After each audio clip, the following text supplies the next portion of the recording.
Mga idol, bago po ang lahat, una muna. Sa lahat po ng gustong magpa-shoutout, comment down below, at sa darating na linggo ay iisa-isahin ko para dun ko po kayo may shout. Tuwing Sunday po ang shoutout natin mga idol. At kapag umabot na po tayo ng 2,000 subscriber ay magpapa-raffle po tayo ng 10 na mananalo ng tag 100 na load. Ang mechanics paano makasali sa raffle ay laging mag-like, share, and comment na Gerald Crawford with reaction. Maraming salamat po. Isa pala akong rich kid. By 2 ears is body. Maraming salamat sa pagtangkilik. Huwag kalimutang mag-comment, like, and share. At kung hindi ka pa nakasubscribe sa aking channel, maanong pindutin ang subscribe button at pakihit na din ang notification bell para maging updated ka sa aking mga videos. The Secretly Rich Man. Kabanata 741. Alam ko ito, Gerald. Dahil ba sa 2-day outing sa Howard County na inayos ni Marvin bukas ng umaga? Pumunta na ba kayong dalawa dito ng maaga? Tanong ni Mindy. Oo tama yan. Kaya lang wala pa si Marvin. Pumunta muna ako para i-book lang ang room ng hotel. Anong pagkakataon na makita ka rin dito? Hindi ba't maaga kang nagpunta rito dahil lamang sa nais mong pasyalan sa paligid dito? Sumulyap si Gerald sa mga tanod na dinala ni Jasmine. Sinabi sa akin ni Marvin na gusto mo ang paglalakbay. Naisip ni Gerald na kapwa natuklasan ni Mindy at Jasmine na nandoon din siya upang hanapin ang dalaga. Ito ang dahilan kung bakit nag-alala siya saglit. Gayunman, ang pakikinig sa kanilang sagot ay napahinga siya ng maluwag. Pagkatapos ay kinuha niya ang pagkakataong makawala sa kawit. Sok, ano pinagsasabi mo, hindi naman kasi kami good for nothings. Kami lang. Tuldok-tuldok. Inilibot ng tingin ni Mindy si Gerald. Nais niyang ipaliwanag ang kanyang sarili. Ngunit si Jasmine ay binaril ang isang tingin kay Mindy ng mabilis upang babalaan siya laban sa paggawa nito. Tila sinasabi niya sa kanyang mga mata, Mindy, anong nangyayari sa iyo? Bakit ang galing mo magsalita? Natanto agad ni Mindy na kumilos siya ng walang kabuluhan. Sa totoo lang, hindi lahat iyon kasalanan ni Mindy.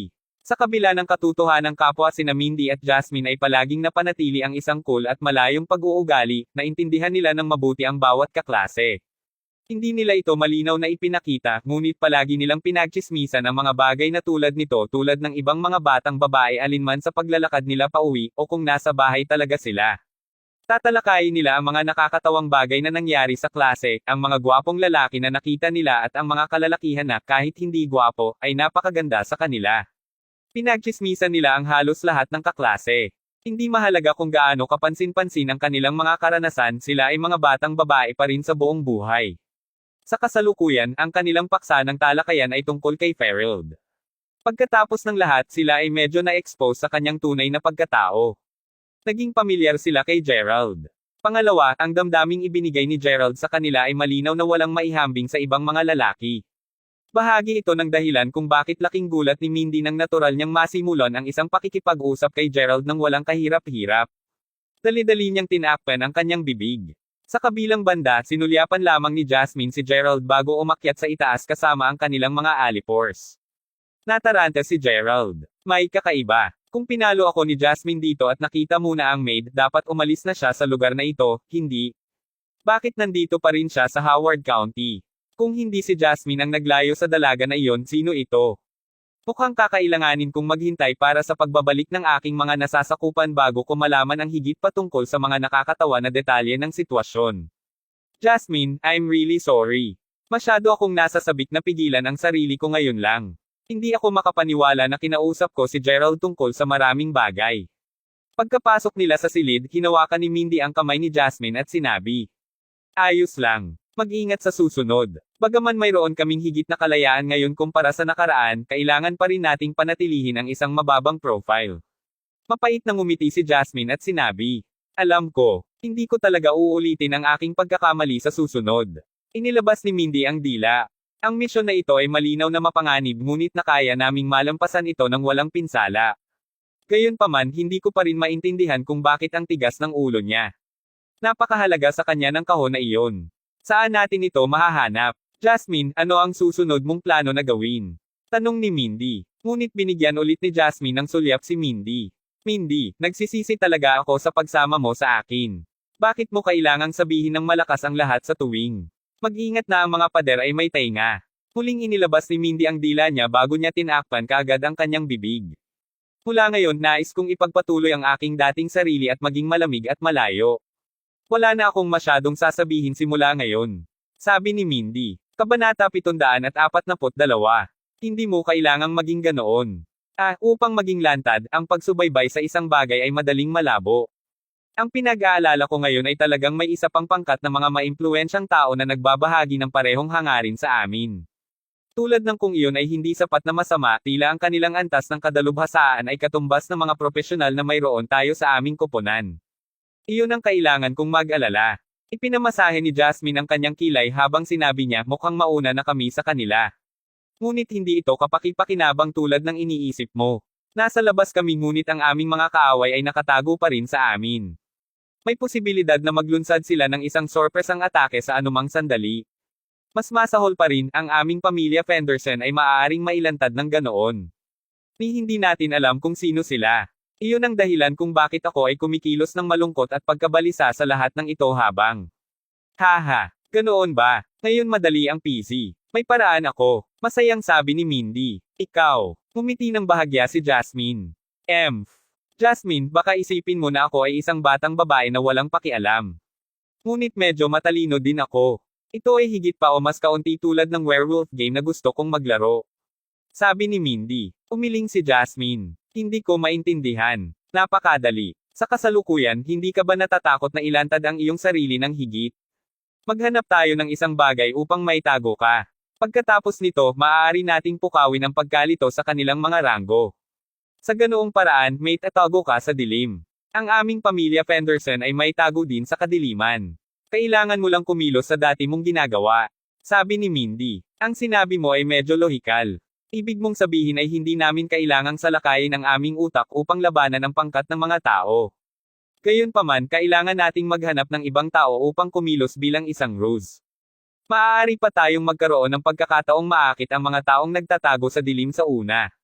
Mabilis na naabutan ni Jasmine. Tinawi ni Mindy ang mga daliri. Bingo! Ayan yun. Ngunit saan tayo dapat makahanap ng taong tulad nito? Sino ang pinakaakma upang maipalayo ang atensyon ng iba? Pinag-isipan ito ni Jasmine. Umiling si Mindy habang kumalabog ang utak niya. Ngunit di nagtagal, sinampal ni Mindy ang noo. Haha, alam ko kung sino ang dapat nating hanapin. Sabi ni Mindy. Walang magawa na sinabi ni Jasmine, sasabihin mo ba Gerald? Tama iyan. Hanapin natin si Gerald. Siya ang pinakaangkop na tao para sa papel na ito. Jasmine, bakit hindi mo ito tingnan sa ganitong paraan? Pinag-usapan nga namin ang tungkol kay Gerald dati. Sa kabila ng kanyang gwapo at kaakit-akit na hitsura, medyo siya din ay isang dork. Sa kabila ng pinapanatili niyang mababang profile, sobrang mayaman siya, nahinulaan ko ang dahilan kung bakit alam niya ang maraming kilalang tao sa lalawigan ng Salford. Iyon ang tunay na taglay na kalamangan ni Gerald. Kung iyon ang kaso, baka abutin ni Gerald ang ating mga kaaway kung siya ay sumulong. Tumango si Jasmine. Totoo ang sinabi mo. Matapos pag-isipan ito, si Gerald ay talagang ang pinakaangkop na tao. Ngunit ito ay medyo mapanganib din. Tama ba na mapasama siya dito? Bukod, papayag ba si Gerald na gawin ito? Napangisi si Mindy. Huwag kang mag-alala. May paraan ako. Umiwas ng tingin si Mindy ngunit malinaw na may balak siyang gumagawa ng tahimik. Nang dumilim na ang kalangitan sa labas ay sumulyap si Mindy sa pintuan ng silid ni Gerald. Walang nahaharap na problema si Mindy nang magtanong tungkol sa kung saan tumira si Gerald. Kumatok siya sa pinto. Binuksan ni Gerald ang pinto at tumingin. Bakit ka nandito? Medyo nagulat siya. Ito ay lampas sa kanyang inaasahan na ang isang ice queen ay lilito na nakatayo sa harap niya sa oras ng araw na ito. Napangisi si Mindy. Nagulat ka ba? Napunta ako upang salubungin ka dahil may kailangan ako ng tulong sa iyo. Sabi ni Mindy. Kailangan mo ng tulong ko sa isang bagay. Si Gerald na alam ang kanilang tunay na pagkatao ay walang ginawa upang makatulong. Sa halip, dagdag pa ito sa kanyang pagkalito nang marinig niya ang pahayag na iyon. Sa lohikal, kung sila ay talagang kabilang sa pamilya Fenderson, dapat na magawa ni Mindy ang anumang nais niyang gawin ng walang labis na hadlang. Oo, totoo. Hindi maginhawa na pag-usapan ito dito. Umakyat na tayo sa aking silid. Sabi ni Mindy. Gusto mo bang pumunta ako sa iyong silid? Ito ay tulad ng isang huling oras. Sa palagay ko hindi isang matalinong paglipat ang dapat kong gawin. Nagtatakang sabi ni Gerald. Kabanata 743. Tayo na. Masyado mong iniisip ito. Diretsong hinailan ni Mindy si Gerald palabas ng silid. Medyo na-curious din si Gerald. Bakit? Gusto ba akong makilala ni Mindy? Tungkol saan ito? Pagkapasok nila sa silid, sumenyas si Mindy na isara ni Gerald ang kanyang bibig. Mindy, bumalik ka na ba? Sa sandaling iyon, narinig nila ang boses ni Jasmine mula sa banyo. Pagkatapos nito, binuksan ni Jasmine ang pinto at lumabas ng banyo. Sa susunod na sandali, natigilan si Gerald sa nakita. Nakita niya ang itim na buhok ni Jasmine na maluwag na nakasabit sa leeg niya. Sa sandaling iyon, siya lamang ang nakasuot ng pang-itaas na pijama at ang kanyang patas at curvaceous na mga binti ay nakalantad. Malinaw kagagaling lamang niya sa shower. Ginagamit niya ang tuwalya upang matuyo ang kanyang buhok nang kausapin niya si Mindy. Ang ikinagulat niya ay ang paningin kay Gerald na nakatayo sa gitna ng silid, nakatingin sa kanya na nakabukas ang mga mata. Ang cute na mukha ni Jasmine ay namula agad. Agad siyang bumalik sa banyo upang magtago. Tiyak, hindi pa siya lumilitaw ng ganoon sa harap ng sinumang lalaki kahit noong bata pa lamang siya. Palaging naramdaman ni Jasmine na ang mga bagay na nauugnay sa pag-ibig, at ang hindi siguradong ugnayan sa pagitan ng lalaki at babae na maging hindi madaling unawain ng mga konsepto. Ito ay dahil hindi siya nagkaroon ng maraming pakikipag-ugnay sa anumang kalalakihan. Sa sandaling iyon siya ay naging labis na kinakabahan. Nagtago siya sa loob ng banyo at ang puso niya ay pumping laban sa kanyang ribcage. Mindy, bakit mo siya dinala sa aking silid? Narinig nila ang boses ni Jasmine mula sa banyo. Napasimangot siya dahil sa kahihiyan. Haha, ano ang problema nito? Paano pa namin makukuha si Gerald na tulungan kaming lumabas? Bagaman ang bilang ng mga kaganapan ay hindi tulad ng inaasahan ni Mindy, mabuti pa rin. Sa kanyang isipan, dapat ay diretso na si Gerald sa eksena kung saan naliligo si Jasmine habang hubad na hubad. Bagaman alam ni Jasmine na si Mindy minsan ay gumagawa ng mga bagay nang hindi iniisip ang mga bagay, hindi maasahan ang pagloloko ni Mindy ng ganoon. Napangisi si Mindy. Okay, hindi na ako magloloko. Gerald, hiniling namin sa iyo na pumunta dito dahil kailangan talaga namin ang iyong tulong sa isang bagay. Sa kasalukuyan, ikaw lang ang isa sa lahat ng aming mga kamag-aral na may mga kakayahang gawin ito. Sabi ni Mindy. Sa sandaling iyon, si Jasmine ay nagbago sa isang mahabang damit. Lumabas siya ng banyo. Matapos niyang masulyapan si Mindy ng mahigpit, sinulyapan niya si Gerald sa halip malungkot. Medyo awkward si Gerald. Hinawakan niya ang kanyang ilong at tinanong, ano ito? Sa totoo lang, medyo simple lang. Kailangan ka naming kumilos para sa aming ngalan. Nagpatuloy si Mindy, hindi mahirap para sa iyo. Bukod, may kamalayan ako sa iyong nakita ngayon lamang. Kung hindi mo nais na tulungan kami kahit na alam kong may kakayahan kang gawin ito, paano mo maaaring makabawi kay Jasmine para sa iyong nagawa? Mindy, anong uri ng kalokohan ang sinasabi mo? Sinabi ni Jasmine na nagbitiw sa tungkulin. Mapait na ngumiti si Gerald. Sa totoo lang, balak niyang tulungan sila. Iyon ang pinakamagandang pagkakataon na lumapit sa kanila. Bukod, malamang na ang kasambahay ni Zara ay kasama nila sa ngayon. Grabe ang gusto ng pagkakataon ni Gerald. Sa sandaling iyon tinanong niya, sabihin mo sa akin. Ano ang gusto mong hanapin ko? Ayos lang. Naalala ko na gusto ng mga kaklase namin na pumunta dito para magbiyahe bukas. Paano naman dalhin kasama ang ilang maaasahan at may kakayahang mga tao? Pagkatapos nito, magkakasama kaming pupunta sa isang lugar. Ganun lang ka-simple. Syempre, ikaw ang gagampanan sa papel na iyon at hanapin ang tukoy na item para sa amin. Sabi ni Mindy. Tumigil sandali si Gerald. Tila imposible para sa kanya na malaman kung ano ang tinutukoy nila. Marahil ay hihintayin niya hanggang makita niya ito mismo upang malaman kung ano ang pinag-uusapan nila. Kabanata 744.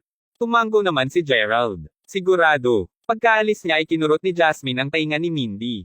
Ikaw. Bakit ikaw? Masamang babae ka. Sa kabutihang palad, salamat sa ngayon ay nasa tuktok ako. Kung hindi dahil dyan, tiyak na makikita mo. Nang maisip ni Jasmine ang alang-inang sitwasyon na natagpuan niya ang kanyang sarili sa ilang sandali lamang, doon lamang nagsimula ang paghawak sa kanya. Wala siyang ibang ginawa kundi ang sama ng loob kay Mindy kasunod ng kanyang ginawa. Ayan, doon. Hindi ko nagawa ang aking misyon. Tama naman ang kutob ko. Gusto ka ni Gerald. Sigurado akong hindi mo namamalayan ito. Ibig kong sabihin, ang kanyang mga mata ay halos lahat sa iyo. How dare you bring it up again? Papatayin kita hanggang sa mamatay. Sa isang manor, mayroong humigit kumulang 5 mga mamahaling kotse na gumaulong sa mga pintuang harapan. Pagkatapos nito, isang pangkat ng mga tao ang nag-file mula sa kani-kanilang mga sasakyan at dumiretso sa pasukan ng gusali. Master Yael, lahat ng mga tumutulong ay narito. Ang isang tao na mukhang mayordoma ay pinangunahan ng grupo ng mga tao sa engranding gusali. Master Yael, masarap akong makilala.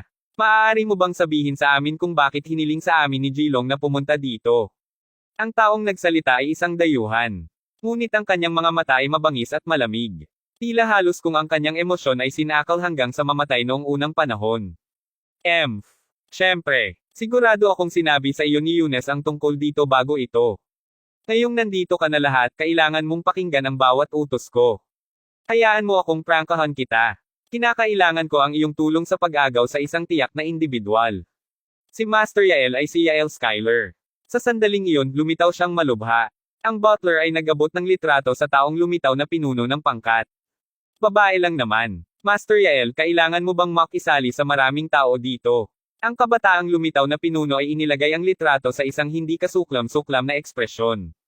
Ang pagmamaliit sa iyong kaaway ay magdadala sa iyo kahit saan. Ang babaeng ito ay hindi malalapitan kahit na nagpadala kami ng higit sa 100 malakas ngunit ordinaryong mga kalalakihan. Sinabi ni Yael, bukod dito, kailangan mong gumamit ng ilang mga taktika upang linlanggan siya na nasa ligtas na bahagi ng mga bagay. Siyempre, kailangan mo lamang siyang dalhin sa itinalagang lugar. Ako na ang bahala sa magpahinga. Ang ilang mga mamamatay tao ay nagkatinginan sa bawat isa. Tapos tumango sila ng bahagya. Floyd, pumunta ka at maghanda para sa kanilang kaayusan sa pamumuhay. Oo, Master Yael. Pagkaalis nila, isang matandang lalaki ang lumabas mula sa isang madilim na sulok ng silid. Isang kalahati lamang ng kanyang mukha ang nakikita, ang iba ay nabalot ng kadiliman. Tumawid siya sa mga braso sa dibdib. Julian, kailangan ba talaga na umasa ako sa mga lalaking ito? Kung gaano katindi ang babaeng iyon, mas madali kaysa sa ABC na iluhod ko siya.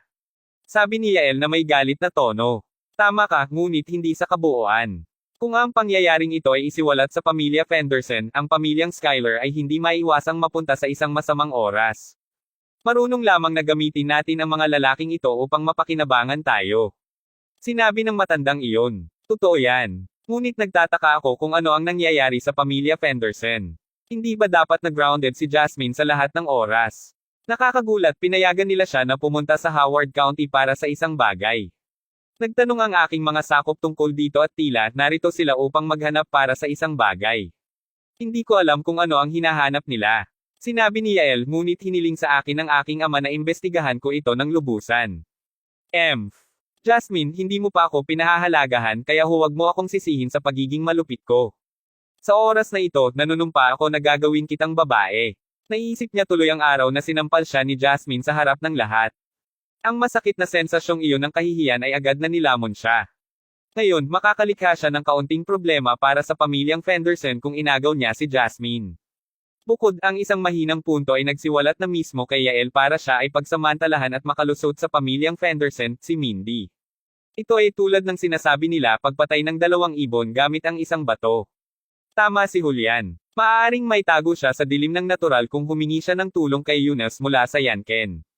Maaari rin siyang kumilos alinsunod sa mga pangyayari. Parehas na matagal nang magkakilala sina Eunice at Yael. Pagkatapos ng lahat, kapwa sila maaaring maituring bilang sikat na mayamang mana. Likas sa kanilang pakikipag-usap ng madalas sa bawat isa sa nakaraan. Sa sandaling iyon, isa pang marangyang kotse ang gumulong upang huminto sa labas ng pintuan. Tumingin si Yael sa labas. Ngumiti siya ng mahina at sinabi, si Eunice ay dumating. Yael, matagal na ang tagal mula nang huli kaming magkakilala. Kumusta ka? Pati ni Eunice habang straighting papunta sa gusali ng may kumpas na 2 kamay sa kanyang bulsa. Kabanata 745. Eunice. Sa katunayan, matagal na ang panahon mula nang huli kaming magkita. Natuwa ako nang sinabi mong pupuntahan mo ako. Bulalas ni Yael na may nakangisi ng ngiti nang makita niya si Eunice. Nga pala, kamusta ang mga magulang mo sa bahay? Nagkaroon ng isang oras kung saan ang aking matandang lalaki ay patuloy na yumayakap sa akin upang pumunta sa Yanken upang bisitahin ang iyong ama. Salamat sa pagtatanong, Yael. Ayos lang sila, sabi ni Eunice. Sumenya si Yael na umupo na si Eunice. Anong nangyari? Narinig kong pinarusahan ka ng tatay mo. Ibinagsak ka ba niya ng kalahating buwan? Ayokong pag-usapan ito. Naiinis ako sa tuwing pinag-uusapan ko ang pangyayaring iyon. Siya nga pala, Yael, pag-usapan natin ang tungkol sa iyong relasyon. Sinama ko ang aking mga kalalakihan. Naniniwala akong nakilala mo rin sila. Lahat sila ay mula sa Hilagang Afrika, at lahat ng mga dalubhasa sa kanilang sariling larangan. Nakilala ko sila ngayon lang. Eunice, sasabihin ko, hanga ako. Mabuti. Pagkatapos ay ipagdiwang at ipanalangin natin ang tagumpay ng iyong misyon bukas. Kinabukasan. Dumating din si Marvin at ang iba pa. Ginawa ni Gerald ang kinakailangang kaayusan kagabi, at hiniling niya kay Marvin na isama ang 5 maaasahang lalaki. Seryosong tinatrato ni Marvin ang kanyang mga salita syempre. Ipinagkatiwala niya ang tungkulin na akayin ng grupo ng paglilibot sa isa pang mapagkakatiwalaang kamag-aral habang siya at ang iba pang 5 lalaki ay sumama kay Gerald. Malinaw na tinalakay ito dati nina Jasmine at Mindy. Dahil sa kumilos sila tulad ng kanilang nakagawian na sarili ay hindi nakausap si Gerald. Ipinagpatuloy nila ang pagpapanatili ng malamig at malayong hangin sa kanilang paligid. Dumating din si Isabel. Mayroong isang matinding pagbabago sa kanyang pagkatao kung ihinahambing sa kanya mula dati. Una, hindi siya kumapit kay Fabian at sinaktan siya tulad ng ginawa niya sa nakaraan. Sa halip, mamula-mula ang kanyang mukha kapag sinilip niya ng mahiyain si Gerald paminsan-minsan. Hindi alam kung ano ang sinabi ni Gerald kina Maya at Isabel sa araw na iyon, ngunit si Isabel ay ganoong kumilos simula noong araw na iyon. Ngunit malinaw, hindi siya pinansin ni Gerald. Pati niya kay Marvin. Pagkatapos naghanda silang 5 na magpaalam sa kanilang mga kaklase bago umalis sa isang lugar na tinatawag na Winterbourne Village. Tumigil ka na, Marvin. Gerald. Saan ka pupunta? Ano ang gagawin mo? Bakit hindi ka sumama sa amin? Bago pa man umakyat si Gerald sa gas pedal, isang batang babae ang sumugod sa kanilang sasakyan. Kitang-kita siya. Hindi ka ba masyadong nosy? Kailangan bang iulat namin ang lahat ng ginagawa namin sa iyo? Tanong ni Marvin. Alam kong nag-aartista kayo nang nakita ko kayo sa sasakyan ngayon lang. Tumalabas na talagang pupunta ka sa ibang lugar. Mayroon bang isang bagay na masaya na hindi mo nais na kasama namin ang pagtag? Galit na sabi ni Stella. Ninakaw niya ang isang tingin kay Gerald habang nagsasalita. Gusto niyang makita kung nakatingin sa kanya si Gerald. Ngunit ang 2 kamay ni Gerald ay nasa kanyang bulsa habang nakasandal siya sa malambot na upo ang katad ng kanyang mukhang Mercedes-Benz na mahal. Hindi man siya interesado sa kanya sa malayo. Hindi mapigilan ni Stella na makaramdam ng bahagyang pagkabigo. Minsan, ang mga damdamin ng isang tao ay kakaiba, hindi malinaw, at hindi mahulaan. Sa una, si Stella ay kumilos pareho kay Isabel. Wala man lang siyang pakialam kay Gerald, walang iniisip sa kanya. Kung hindi masaktan ng damdamin ni Gerald si Isabel, may iwan sana siya ni Stella ng mag-isa, ngunit ang hangarin niyang gumawa ng hustisya para kay Isabel ay napakahirap hindi pansinin. Ngunit pagkatapos ng nangyari sa paglaon, isiniwalat na si Gerald ay talagang mayaman sa lahat. Mukhang mayroon din siyang magagandang koneksyon. Ganap na nagbago ang kanilang pangunawa sa kanya. Si Gerald ay si Gerald pa rin. Ngunit si Stella ay nanatiling higit na walang malasakit anuman ang nangyari sa kanya. Ngunit ngayon sa hindi maipaliwanag na kadahilanan, medyo magagalit siya tuwing hindi niya siya pinansin. Tila mayroong isang bagay na mali sa kanyang buhay tulad ng isang bagay na malalim sa loob niya ay walang balanse. Nang umagang iyon, lumitaw ang parehong pakiramdam sa loob niya nang dumating ang kanyang mga kamag-aral. Pati ni Gerald sa ibang kaklase. Gayunpaman, hindi man niya siya pinatawad ng isang sulyap, pabayaan ang pagbati sa kanya. Ito ang dahilan kung bakit desperadong naabutan sila ni Stella. Nais niyang tanungin si Marvin tungkol sa kanilang mga plano para sa araw na iyon. Inaasahan niyang maakit niya ang atensyon ni Gerald. Ngunit malinaw, ito ay isang kilos na walang kabuluhan. Ano ang ibig mong sabihin na hindi ka namin isasama sa ilang kasiyahan? Mayroon kaming mga bagay na dapat gawin. Pumunta ka at mag-enjoy ka. Malaki rin ang pagbabago ni Marvin. Minsan, naramdaman niyang mas mababa siya at tinatakot tuwing nabunggol niya si Stella. Kabanata 746. Ang tunog kung saan siya nagsalita ay tunog ng matatag. Mayroong isang sigarilyong nakabitin sa pagitan ng kanyang mga labi sa kanilang paggalaw. Tama iyan. Pumunta magsaya kasama ang iyong mga kaibigan ngayon. Huwag ka nang magtanong. Ang iba pang mga tao ay umalangaw-ngaw sa sinabi niya. Ikaw, paano mo ako makakausap ng ganyan? Gerald, ayaw mo ba silang disiplinahin? Pakinggan kung paano nila ako kinakausap ngayon. Sumilip si Stella kay Gerald na nakatayo sa malapit na may galit na ekspresyon. Saka lamang ikiniling ni Gerald ang kanyang ulo upang tumingin sa direksyon niya. Tama na, Marvin. Huwag tayong mabulok sa bagay na ito, tama. Oras na para umalis. O sige, Gerald. Tumango agad si Marvin. Pagkatapos nito, sumakay na sila sa sasakyan. Hindi pa nakuha ni Marvin ang kanyang lisensya sa pagmamaneho. Sa makatuwid, walang ibang pagpipilian si Gerald kundi ilabas ang kanyang Mercedes-Benz MPV upang isakay ang mga kaibigan sa paligid. Ngunit hindi hahayaan ni Stella na madali silang makawala. Nang makita na pinili pa rin ni Gerald na huwag pansinin siya, tumakbo siya sa ko-pasahero na upuan at sumakay sa sasakyan na hindi inanyayahan. F***. Anong ginagawa mo? Naisip ni Gerald sa kanyang sarili, ano ang nangyayari kay Stella? Bakit siya kakaiba kumilos ngayon? Hindi ba niya gusto ang kasiyahan kasama si Fabian at ang iba pa? Bakit niya ako kinakausap bigla? Gayunpaman, hindi ito gaanong nag-abala sa kanya. Matapos ang kampyonato ng taekwondo, ang mga tao sa kanilang klase ay nahahati sa dalawang magkakaibang grupo. Ang unang pangkat ay binubuo ni na Fabian at kanyang mga dating kaibigan at ang iba pa ay sina Gerald at Marvin bilang pinuno. Hindi nito sinabi na kabilang si Stella sa clique ni Fabian. Nalalong nakapagtataka nito nang umakyat siya sa kotse ni Gerald. Gaano ka nakakakuha ng kahihiyan, Stella? Bakit ka sumakay sa kotse? Tama iyan. Walang kahihiyan kang nakakapit sa aming grupo. Hindi pa ako nakakita ng isang tulad mo. Si Marvin at ang iba pa ay nagsimula ng hatulan siya. Si Stella ay sumailalim sa maraming kahihiyan sa kanyang pakikipagsapalaran upang makakuha ng mabuting biyaya kasama si Ferrell, ngunit ito ang huling dayami. Ang pagkabigo mula sa pagbaba ng kanyang sarili ay patuloy na tuluyang nilamon siya. Mabilis na pamatak ang luha sa kanyang mga mata at hindi nagtagal bago niya sinimulang ilabas ang kanyang mga mata. Bakit mo ako kinakausap ng ganito? Hindi ba pareho ang pagkakaroon ng kasiyahan kahit saan ako magpunta, sino ang sinusunod ko? Ano ang masama sa pagsama mo sa akin? May problema ba dyan? Pagkatapos nito, lumingon siya kay Gerald. At Gerald, bakit mo ako hindi pinapansin? Hindi ka man lang tumingin sa akin nang batiin kita. Nung nakabanggaan namin ang isa't isa sa cafeteria, hindi mo rin ako pinansin. Alam kong hindi kita tinatrato ng maayos noong una kang dumating, ngunit humingi ako ng paumanhin sa iyo, hindi ba? Inaangkin mo pa na mabuti lang.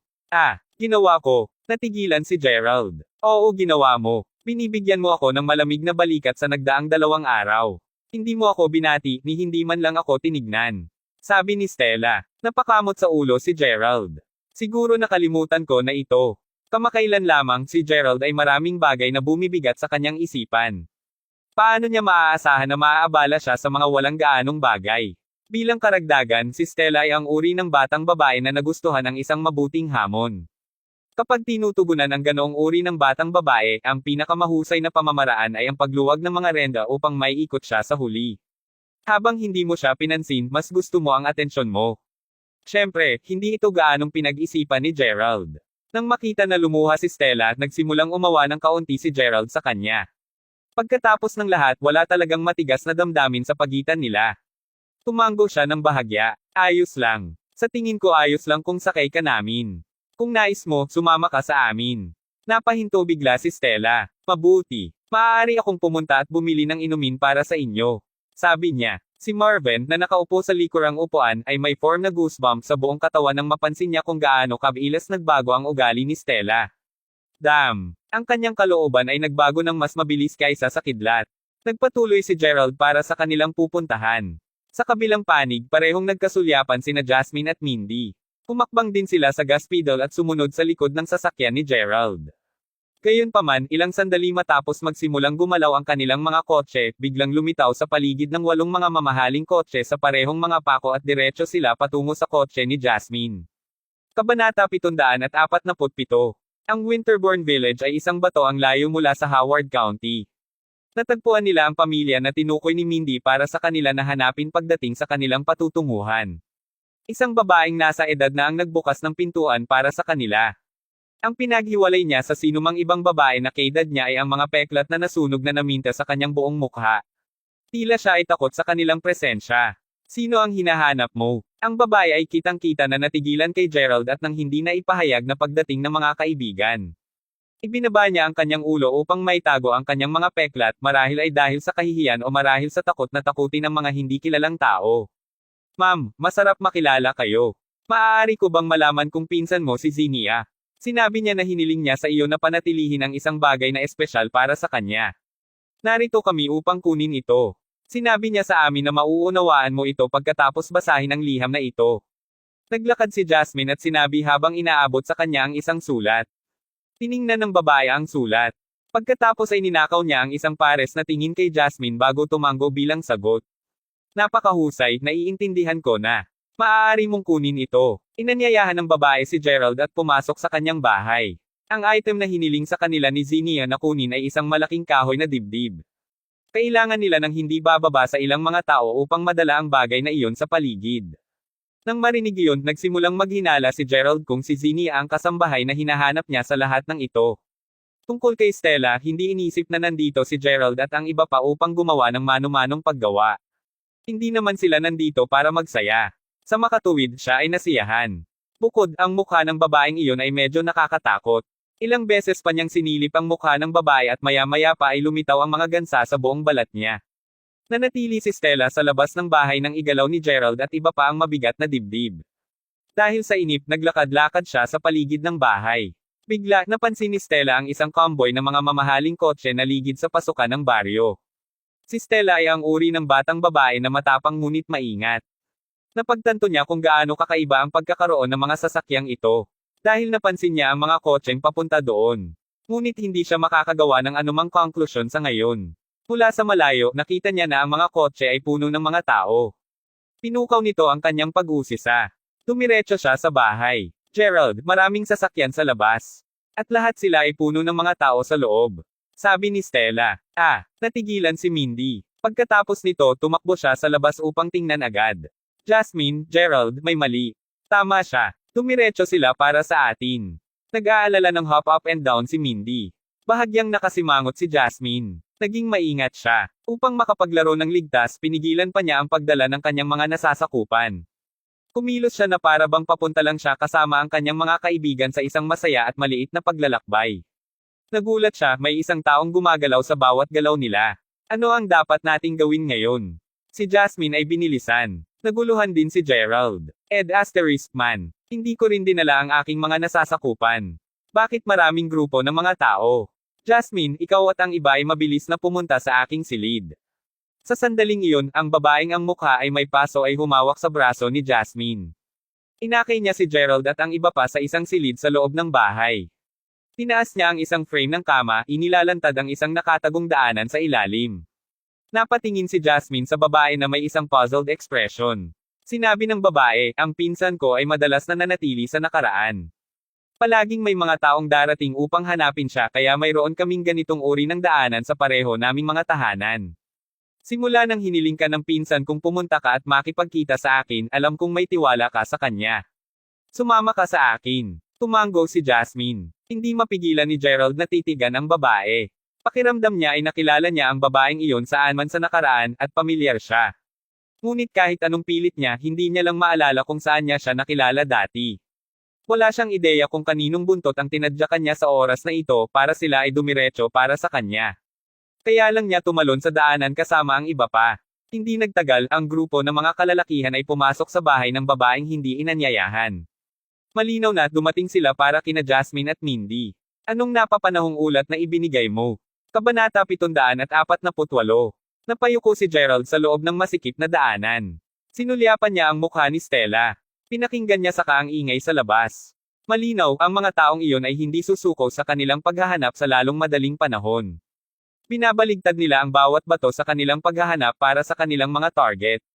Labis na balisa si Jasmine na napuno ng butil ng malamig na pawis ang kanyang noo.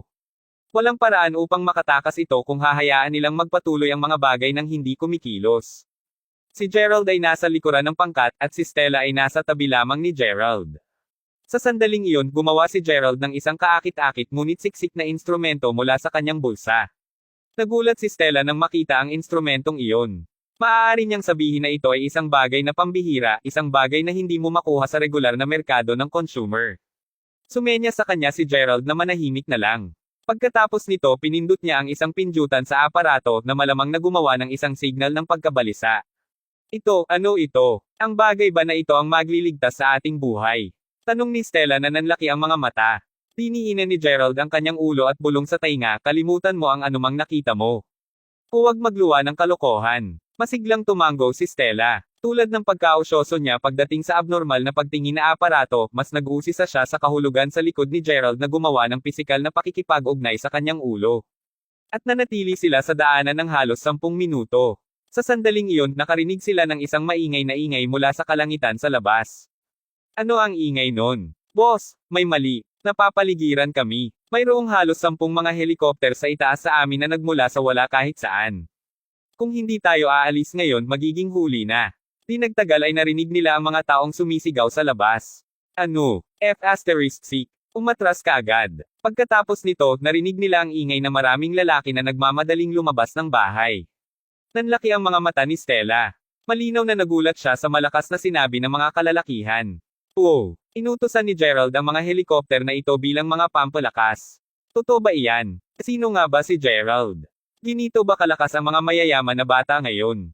Ngunit inutusan siya ni Gerald na huwag magsalita ng kalokohan kaya't hindi naglakas loob si Stella na gumawa ng anumang labis na paghahabol. Hindi nagtagal, unti-unting nawala ang malakas na tunog ng mga helikopter. Ligtas kami ngayon. Teryo na, sinabi ng babaeng nagtatago sa likuran ni Gerald. Lumabas si Jasmine palabas ng daanan na may gulong ekspresyon. Lumabas din si Gerald mula sa daanan. At ang babaeng may peklat ang huling umalis. Gayunpaman, habang siya ay naglalakad paakyat, siya ay nadapa ng bahagya dahil sa isang bagay sa ilalim ng kanyang mga paa. Kinuha niya ito at sinulyapan ito. Ito ay isang pendant na jade. Naalala niya ngayon, bumaba ito mula sa bulsa ng bata nang ilalabas niya ngayon ang maliit na gadget niya. Ngunit pagkatapos niyang magsipilyo ng kanyang mga daliri sa ibabaw ng jade pendant, nagsimulang manginig ng hindi mapigil ang katawan ng babae. Madilim ang daanan na pinagtaguan nila. Ang babaeng iyon ay magagamit lamang ang kanyang pakiramdam ng ugnayan upang madama ang hugis ng pendant. Ito, bigla, nagpatuloy siya sa pangangatal sa takot. Bakit hindi pa lumabas ang babaeng iyon? Tama iyan. Ma'am, umalis na sila, makalabas ka na. Sigaw ni Marvin. Lumabas ang babae mula sa daanan. Salamat sa pag-save ng aming mga asno, ma'am. Narito ang isang maliit na regalo ng pagpapahalaga. Huwag mag-alala, iuwi namin si Zinnia kapag nakita namin ang taong hinahanap namin. Naglagay si Jasmine ng debit card sa desk. Ang password ay kaarawan ni Zinnia. Jasmine, walang oras para talo. Mas mabuti pa umalis tayo ng mabilis. Halos mamatay kami ngayon lang. Ngunit hindi mo nahanap na kakaiba ito. Saan nagmula ang mga helikopter na iyon at bakit nila tayo ililigtas? Naguguluhan na sabi ni Mindy. Umiling si Jasmine. Hindi rin ako sigurado. Pag-usapan natin ito mamaya pagkaluwas natin. Tayo na, Gerald. Parang alam ni Jasmine kung nasaan ang katulong. Bahagyang tumango si Gerald. Inakay niya si Marvin at ang natitira palabas ng bahay. Binata, maghintay ka saglit. Tumawag ang babae kay Gerald sa medyo emosyonal na tono bigla. Kabanata 749. Ako. Tinuro ni Gerald ang sarili. Nakita ko kung paano ka nakakatawa, binata. Maaari mo ba akong tulungan sa isang bagay? Inalis ng babae ang kanyang emosyon sa oras. Oo naman, ma'am. Sigurado akong mapapanatili ni Gerald at tulungan ka. Sabi ni Mindy. Pretuhin niya si Gerald na para bang alipin niya talaga. Walang paraan din sa labas nito. Hindi maaring tanggihan ni Gerald ang kahilingan ng babae kaya nangako siyang tutulungan siya palabas. Pagkaalis nila ay bigla na lang hinawakan ng babae ang magkabilang kamay ni Gerald. Ang bigla niyang kilos ay nagulat kay Gerald. Ma'am, ano ang mali? Tanong agad ni Gerald. Binata, hindi ko alam kung sino ka, ngunit nakikita kong mayroon kang mabait na kaluluwa. Maaari mo bang sabihin sa akin kung saan mo nakuha ang pendant na ito? Pagkatapos ay itinaas niya ang jade pendant na kinuha niya mula sa sahig. Walang alinlangan, iyon ang jade pendant na ibinigay sa kanya ni Keita na may pangalan na Madeline na nakaukit dito. Bahagyang natakot si Gerald sa naging emosyonal ng babae. Ngunit sumagot pa rin siya, ito ay sa aking nakababatang kapatid na babae. Ano ang problema, ma'am? Tumugon ka agad ang babae kung gayon dapat siya ang iyong nakababatang kapatid. Buhay pa ba siya? Sabihin mo sa akin ang katotohanan. Inalog ng babae ang balikat ni Gerald marahil ay pinipilit na pilitin ang isang sagot mula sa kanyang bibig. Tumango si Gerald. Bakit oo syempre? Nakaiyak agad ang babae. Gaano man katanga ang isang tao, dapat ay napansin niya kung gaano kakaiba ang sitwasyon. Ito ay dahil sa sobrang emosyon ng babaeng iyon. At sa oras na ito na naintindihan ito ni Gerald sa wakas. Bakit niya naramdaman na mukhang pamilyar ang babae nang makilala niya siya ngayon lang? Mukhang nakilala niya ito sa kung saan man. Naging malinaw sa kanyang isipan ang sagot. Ang ekspresyon ng mukha ng babae ay nagpapaalala sa kanya kay Keita sa kabila ng katotohanang ang dati ay may mga peklat sa buong mukha niya. Maaaring ito ay, ma'am, hindi ka naman pinsan ni Zinnia di ba? Tanong ni Gerald sa kanya. Ako. Nagmamadaling pinahid ng babae ang luha niya. Tinago niya ang kanyang emosyon. Ngunit imposibleng maitago silang lahat. Ang pangalan mo ba Madeline ay nakaukit sa pendant na ito? Ikaw ba si Madeline Fenderson? Diretso si Gerald sa paghabol. Fenderson, sino si Madeline Fenderson? Hindi ko siya kilala. Hindi ko pa naririnig ang pangalang iyon dati. Pinagkamalan mo akong iba. Umiling ang babae. Babae lang ako sa isang nayon. Nakatira ako dito mula pagkabata. Pinagkamalan mo akong iba. Hindi, sa palagay ko hindi. Hindi ako nagkamali ng maisip kung gaano kakahawig ng Keita. Pareho kayo ng hitsura. Puno ng tuwa ang puso ni Gerald. Namuhunan siya ng labis na pagsisikap upang maghanap para sa Madeline sa buong lalawigan ng Salford. Ngunit alam ni Gerald na napakahirap hanapin si Madeline dahil sa kasalukuyang sitwasyon na nahanap niya. Napakaraming iba't ibang mga pangkat ang lumitaw ng bigla. Ngayon ang tanging pahiwatig na humantong sa Madeline ay kasama ang pamilya Fenderson. Nakaharap si Gerald ng isang malaking dilema kung ano ang susunod na dapat niyang gawin. Kabanata 750. At ngayon, ang babaeng kamukhang kamukha ni Keita ay humarap sa kanya. Ang nagpatibay sa kanyang hinala ay ang paningin kung gaano siya nabalisa nang makita niya ang pendant ng jade. Ano pa ang maaaring magpaliwanag ng kanyang kakaibang reaksyon? Sinasabi mo bang ang pangalan niya ay Keita? Talaga bang kamukha niya ako? Excited na sabi ng babae. Tama iyan. Binigyan niya ako ng pendant na ito ng jade. Hangad niya na makahanap ng sarili niyang ina na pinaghiwalay niya taon na ang nakakalipas. Palagi na siyang nag-iisa mula noon. Ang kanyang buhay ay puno ng pagdurusa na walang masarap na pagkain o maayos na damit. Lumaki siya sa isang bahay ampunan para sa pag-iyak ng malakas. Sabi ni Gerald. Nakaiyak na naman ang babae. Habang siya ay umiiyak, bumagsak siya sa isang upuang mahina. Handa ka na ba sa wakas? Ikaw si Zara, di ba? Tanong ni Gerald. At ang babaeng iyon ay tinakpan ang kanyang mukha ng mga palad habang tumango ito. Ako ay. Pagkatapos nito, tumayo siya kaagad. Hinawakan niya ang mga braso ni Gerald. Nakikiusap ako sa'yo. Mangyaring hayaan mong makilala ko si Keita. Wala akong pakialam kaninong panig ka ipinapangako kung sasama ako sa iyo hanggat nakikita ko ang aking sanggol na babae. Napahikbi si Zara habang nagsasalita. Sa wakas, ang bagay na gumugulo sa kanyang isipan ay sa wakas ay natalo. Natagpuan niya si Zara na ganoon lang. Auntie Fenderson, huwag kang mag-alala. Hahayaan talaga kita na makilala mo si Keita. Dinala ko siya kasama ko sa lalawigan ng Salford. Sa totoo lang, nagsasalita si Gerald ng kaligayahan sa sandaling iyon. Natupad niya ang kanyang misyon. Ang pinakamahalagang bagay ay natagpuan niya sa wakas ang ina ni Keita. Darating din ba si Keita? Nasaan siya? Sabi ni Zara. Siya ay mananatili sa villa kung saan ako nakatira ngayon.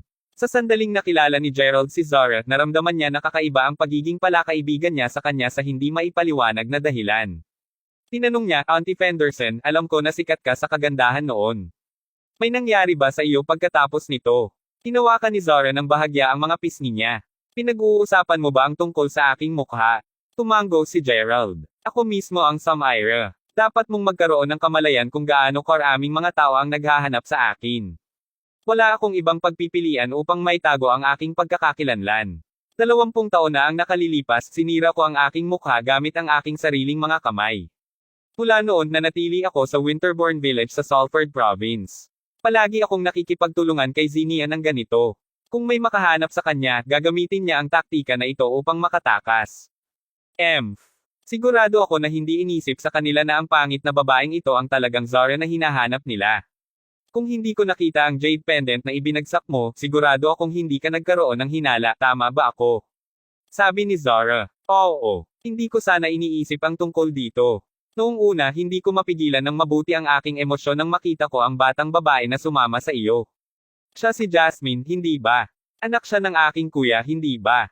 Dapat siya ay. Noong bata pa siya, lagi ko siyang hawak. Halos mabaigo akong pigilan ang sarili ko sa harap niya ngayon lang.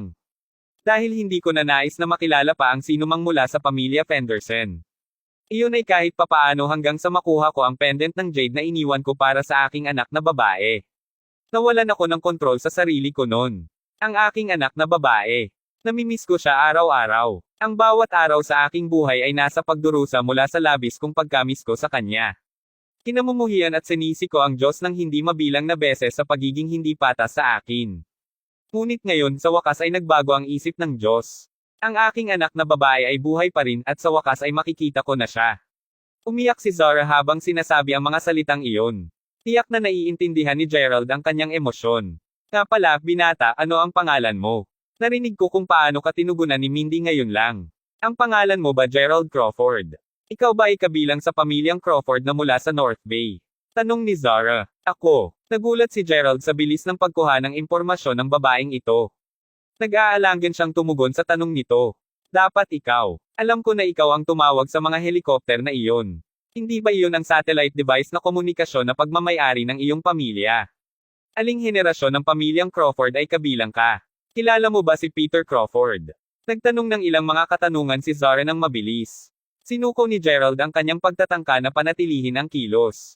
Mukhang walang lihim na makatakas mula sa babaeng ito. Sinabi niya pagkatapos, hindi ko alam kung aling henerasyon ang kinabibilangan ko sa pamilyang Crawford. Hindi ko pa naririnig ang tungkol kay Peter Crawford din. Ngunit alam ko na mayroong isang tao mula sa pamilya Crawford na nais na makilala ka. Tita Fenderson, mayroong isang kondisyon na dapat mong matupad pagkatapos kung muling makasama ka kay Keita. Dapat sumama ka sa akin kahit anuman. Ikaw ay kabilang sa pamilya Crawford pagkatapos ng lahat.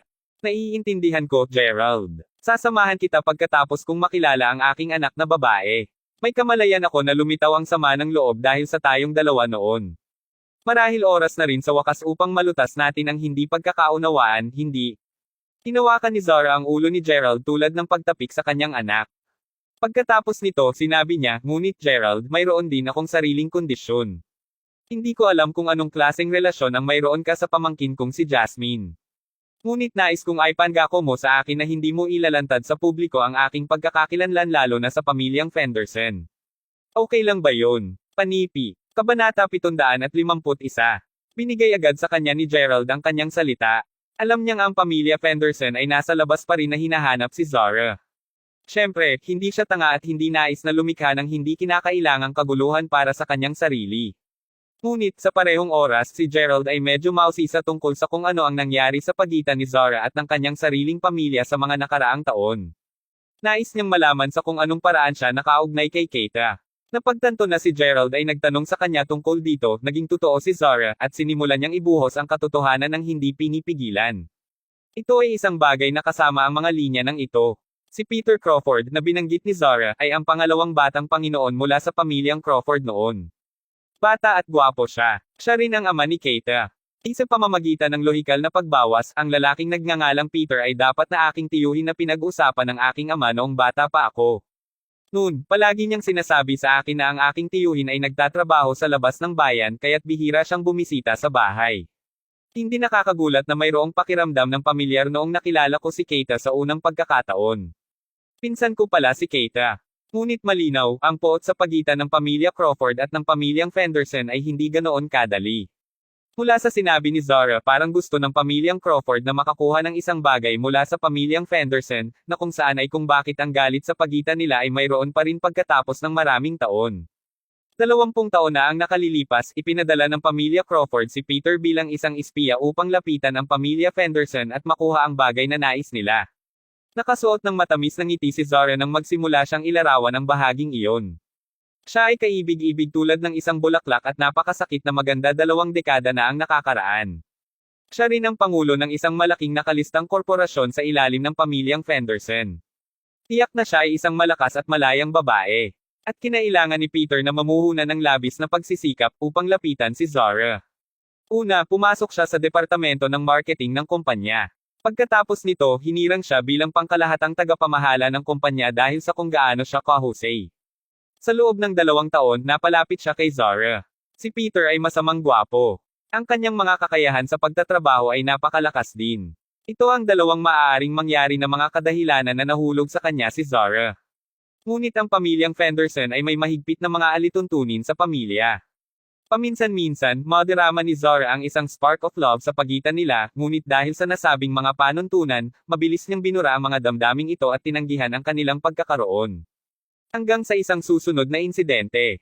Matapos ang taunang pagdiriwang ng kumpanya, nag-iisa si Zara sa pagmamaneho. Pauwi na siya, tinambang siya ng mga karibal niya sa negosyo. Mayroong halos 20 tao na pumapalibot sa kotse ni Zara, at nais nilang agawin siya. Sa kabutihang palad, sumugod si Peter upang iligtas siya sa oras ng pagsisimula. Hindi lamang siya matalino pagdating sa trabaho, ngunit mayroon din siyang mahusay na EQ. Upang maidagdag iyon, siya ay lubos na may husay sa martial arts. Sa kabila ng pagtamo ng mga pinsala, nagawa pa rin niyang talunin ang lahat ng 20 sa mga sumalakay kay Zara. Pagkatapos ay kinuha niya ito at tumakbo kasama siya. Iyon ang klasikong kwento ng isang bayani na nagligtas ng isang dalaga sa pagkabalisa. Sa sandaling iyon, naisip ni Zora na sa wakas ay natagpuan niya ang lalaking maaasahan niya sa natitirang buhay niya. Pagkatapos nito, nakilala nila ang damdamin na mayroon sila sa bawat isa, at nagsimula silang magkita. Iyon ang bahagi ng dahilan kung bakit lumala ang sama ng loob sa pamilya Crawford at pamilya Fenderson. Kumantong din ito sa hindi maiisip na mga insidente kung saan inabandona si Keita, nabuting si Zora mula sa pamilyang Fenderson, at ang biglaang pagkawala ni Peter Crawford. Noong una, nais ni Zora na ilihim ito nang malaman niyang buntis siya. Ngunit hanggang kailan may tatago ang isang tao mula sa katotohanan iyon. Sa araw na iyon, ang katotohanan ay nahayag at isang kaguluhan ang nangyari. Tumambad ang pagkakakilanlan ni Peter. Galit sa pangyayaring ito, inatasan ng patriarka ng pamilya Fenderson ang kanyang mga nasasakupan na patayin si Peter Crawford dahil sa maling nagawa niya laban sa kanyang pamilya. Upang mai-save si Peter, hindi nag-atubiling si Zora na i-clear ang mga bagay sa matandang patriarch at talikuran ang kanyang pagiging miyembro sa kanyang pamilya. Pagkatapos nito, siya ay sumugod sa pamilya Fenderson na dinala lamang ang kanyang personal na katulong. Pinakinggan ni Gerald ang maingat na sinabi ni Zora. Hindi siya maganda ang pakiramdam. Napagtanto niya na ang ginagawa niya ngayon ay higit pa o mas mababa sa katulad ng ginawa ng kanyang tiyuhin sa nakaraan. Sa kasamaang palad, ang kanyang tiyuhin ay isang masigasig na manliligaw at isang taong may pag-asa sa sarili. Napakasamang kinailangan niyang umibig sa dalaga mula sa kanilang karibal sa mortal. Ang kanilang pag-ibig ay nakalaan na mabaygo, gaano man kahirap ang isang tao. Ano ang nangyari pagkatapos nito? Kung kasangkot lamang ito sa iyo at sa akin, at Peter Crawford, sigurado akong ang poot sa pagitan ng pamilyang Crawford at ng pamilyang Fenderson ay hindi magiging ganoon kahirap. Hindi. Nagtataka na tanong ni Gerald. Kabanata 752. Isang bagay sa loob ni Gerald ang nagsabi sa kanya na hindi pa ito ang oras upang ibunyag ang kanyang pagkakakilanlan bilang batang master ng pamilyang Crawford. Tama iyan. Kung iyon lang ang nangyari, hindi sana inatake ni Dylan ang pamilyang Fenderson sa isang nakakalokong paraan. Sabi ni Zora. Si Dylan ang pangalan ng ama ni Gerald. Lumaktaw ang puso ni Gerald nang marinig niyang binabanggit ang pangalan ng kanyang ama. Wala siyang sinabi at pinakinggan si Zora ng tahimik. Ito ay dahil may ibang nangyari pagkatapos ng pangyayaring iyon. Tuldok-tuldok panipi. Pagkatapos nito, ang Panginoon ng pamilyang Crawford si Dylan ay isinailalim kay Peter sa isang pag-aresto sa bahay. Ngunit nag-alala si Peter tungkol sa akin at sa aking anak na babae. Kaya't isang gabi sinabi niya na nais niyang sumama sa akin. Ipinanganak na si Keita sa oras na iyon at dapat kaming humiga sa isang lugar kung saan walang makakahanap sa atin at kung saan tayo mamumuhay ng wastong buhay. Sinabi ni Zora. Gabi na nang dalhin ni Zora ang kanyang kasambahay, si Zinnia upang pumunta at maghanap ng isang silid sa hotel na nagmamadali. Bagaman wala siyang kinalaman sa pamilyang Fenderson kasunod ng pagpapatapon sa kanyang sarili, ang pamilya Fenderson ay umarkila pa rin ng isang tao upang bantayan siya dahil sa ilang komplikadong issue. Malakas ang ulan sa gabing iyon. Hawak pa rin ni Zora ang kanyang anak na babae, at pinuntahan niya si Peter alinsunod sa ruta na kanilang pinlano. Pagkatapos ng lahat, kailangan nilang magtago mula sa pamilyang Fenderson. Nagmamadali silang umalis. Iyon ay kapag iniwan ni Zora ang kanyang jade pendant bilang collateral para sa pananatili sa hotel dahil wala siyang cash sa kanya. At ang nagpadala ng pera sa susunod na araw ay ang personal na driver na ipinadala ni Peter. Sa una, lahat ay ayon sa plano. Ang susunod na hakbang sa kanilang plano ay upang makilala ang bawat isa sa Mary City. Ngunit sa hindi inaasahan, isang aksidente ang nangyari sa kanilang pagpunta doon. May nangyari kay Peter. Nawala siya sa radar kasunod ng hindi kilalang insidente. Kinumpirma ng driver na dumating nga si Peter sa Mary City. Ngunit nabigo siyang makipag-ugnay sa kanya gayunman. Si Pedro ay nawala ng ganoon lang. Naisip ni Dylan na ang pamilya Fenderson ay nasa likod ng biglaang pagkawala ng kanyang nakababatang kapatid. Sa makatuwid, nagsimula siya ng isang kampanya upang makapaghiganti sa pamilyang Fenderson. Ang mapait na ugnayan ng dalawang pamilya ay naging mas masahol pa. Simula noon, lihim na silang nagsimulang magbalak laban sa bawat isa. Sa kabilang banda ay inisip ni Zora na sadyang dinakip ni Dylan si Peter para lamang masira ang pamilyang Fenderson. Ngunit tinanggihan niya ang pagkakaroon ng gayong mga saloobin sa paglaon. Bagaman ang Panginoon ng pamilyang Crawford si Dylan ay medyo tuso, mahal niya ang kanyang nakababatang kapatid, si Peter ng labis. Hindi niya kailanman ilulunsad ang gayong masasamang atake sa pamilyang Fenderson nang hindi muna nahaharap sa pagtutol mula kay Peter. May nangyari kay Pedro noon. Isang mahusay na rokas ay sanhi sa mga taon. Ang pamilyang Fenderson ay hindi mapaatlas sa paghahambing sa pamilyang Crawford pagdating sa impluwensya at kapangyarihan. Sa kabila ng pagdurusa ng napakalaking pagkalugi, mas mahusay pa rin sila kaysa sa iyong tipikal na pamilya sa itaas na klase. Magkakaroon pa nga ng mga oras na parang magkatumbas ang paa ng dalawa nang mag-away sila. Sa gitna ng kanilang sagupaan ay namatay ang aking kapatid na lalaki at ang kanyang asawa dahil sa isang aksidente. Gerald, ikaw ay ang supling ng pamilya Crawford.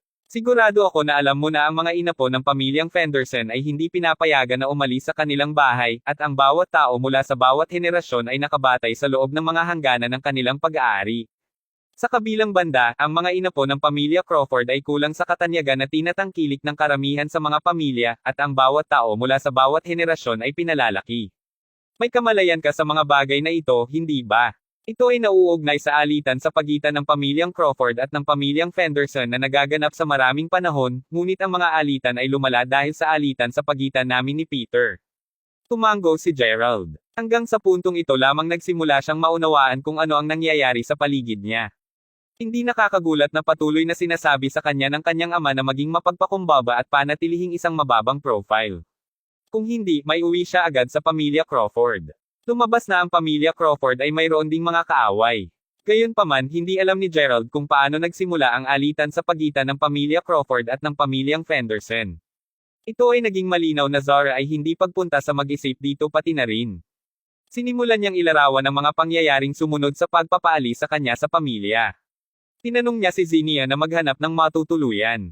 Pagkatapos nito, dinala niya si Keita sa isang bahay ampunan sa Mayberry at inilagay siya roon upang mailigtas siya ng isang buhay na puno ng pagdurusa at kawalan ng tirahan na siya mismo ang makakaranas. Pagkatapos ay nag-isa siyang bumalik sa lalawigan ng Salford. Gerald, maaari mo bang hayaan mong makilala ko si Keita? Nakikiusap ako sa'yo. Lumilitaw na malasakit pa rin si Zara kay Keita. Siyempre, nais ni Gerald na bigyan ang kanyang hiniling. Tumango siya. Oo naman, Auntie Fenderson. Sumama ka sa akin. Kabanata 753. Sandali lang. Biglang sabi ni Zara. Gerald, napakasuklam ko ngayon. Sa palagay mo ba matatakutin ko si Keita kung pupunta ako roon nang hindi na ipahayag upang salubungin siya? Bukod, hindi pa ako nakatabi sa kanya makalipas ang maraming taon. Iniwan ko pa nga siya. Galitin niya ako. Galit ba siyang makita ang isang napakapangit na ina? Halata sa boses niya ang takot ni Zara.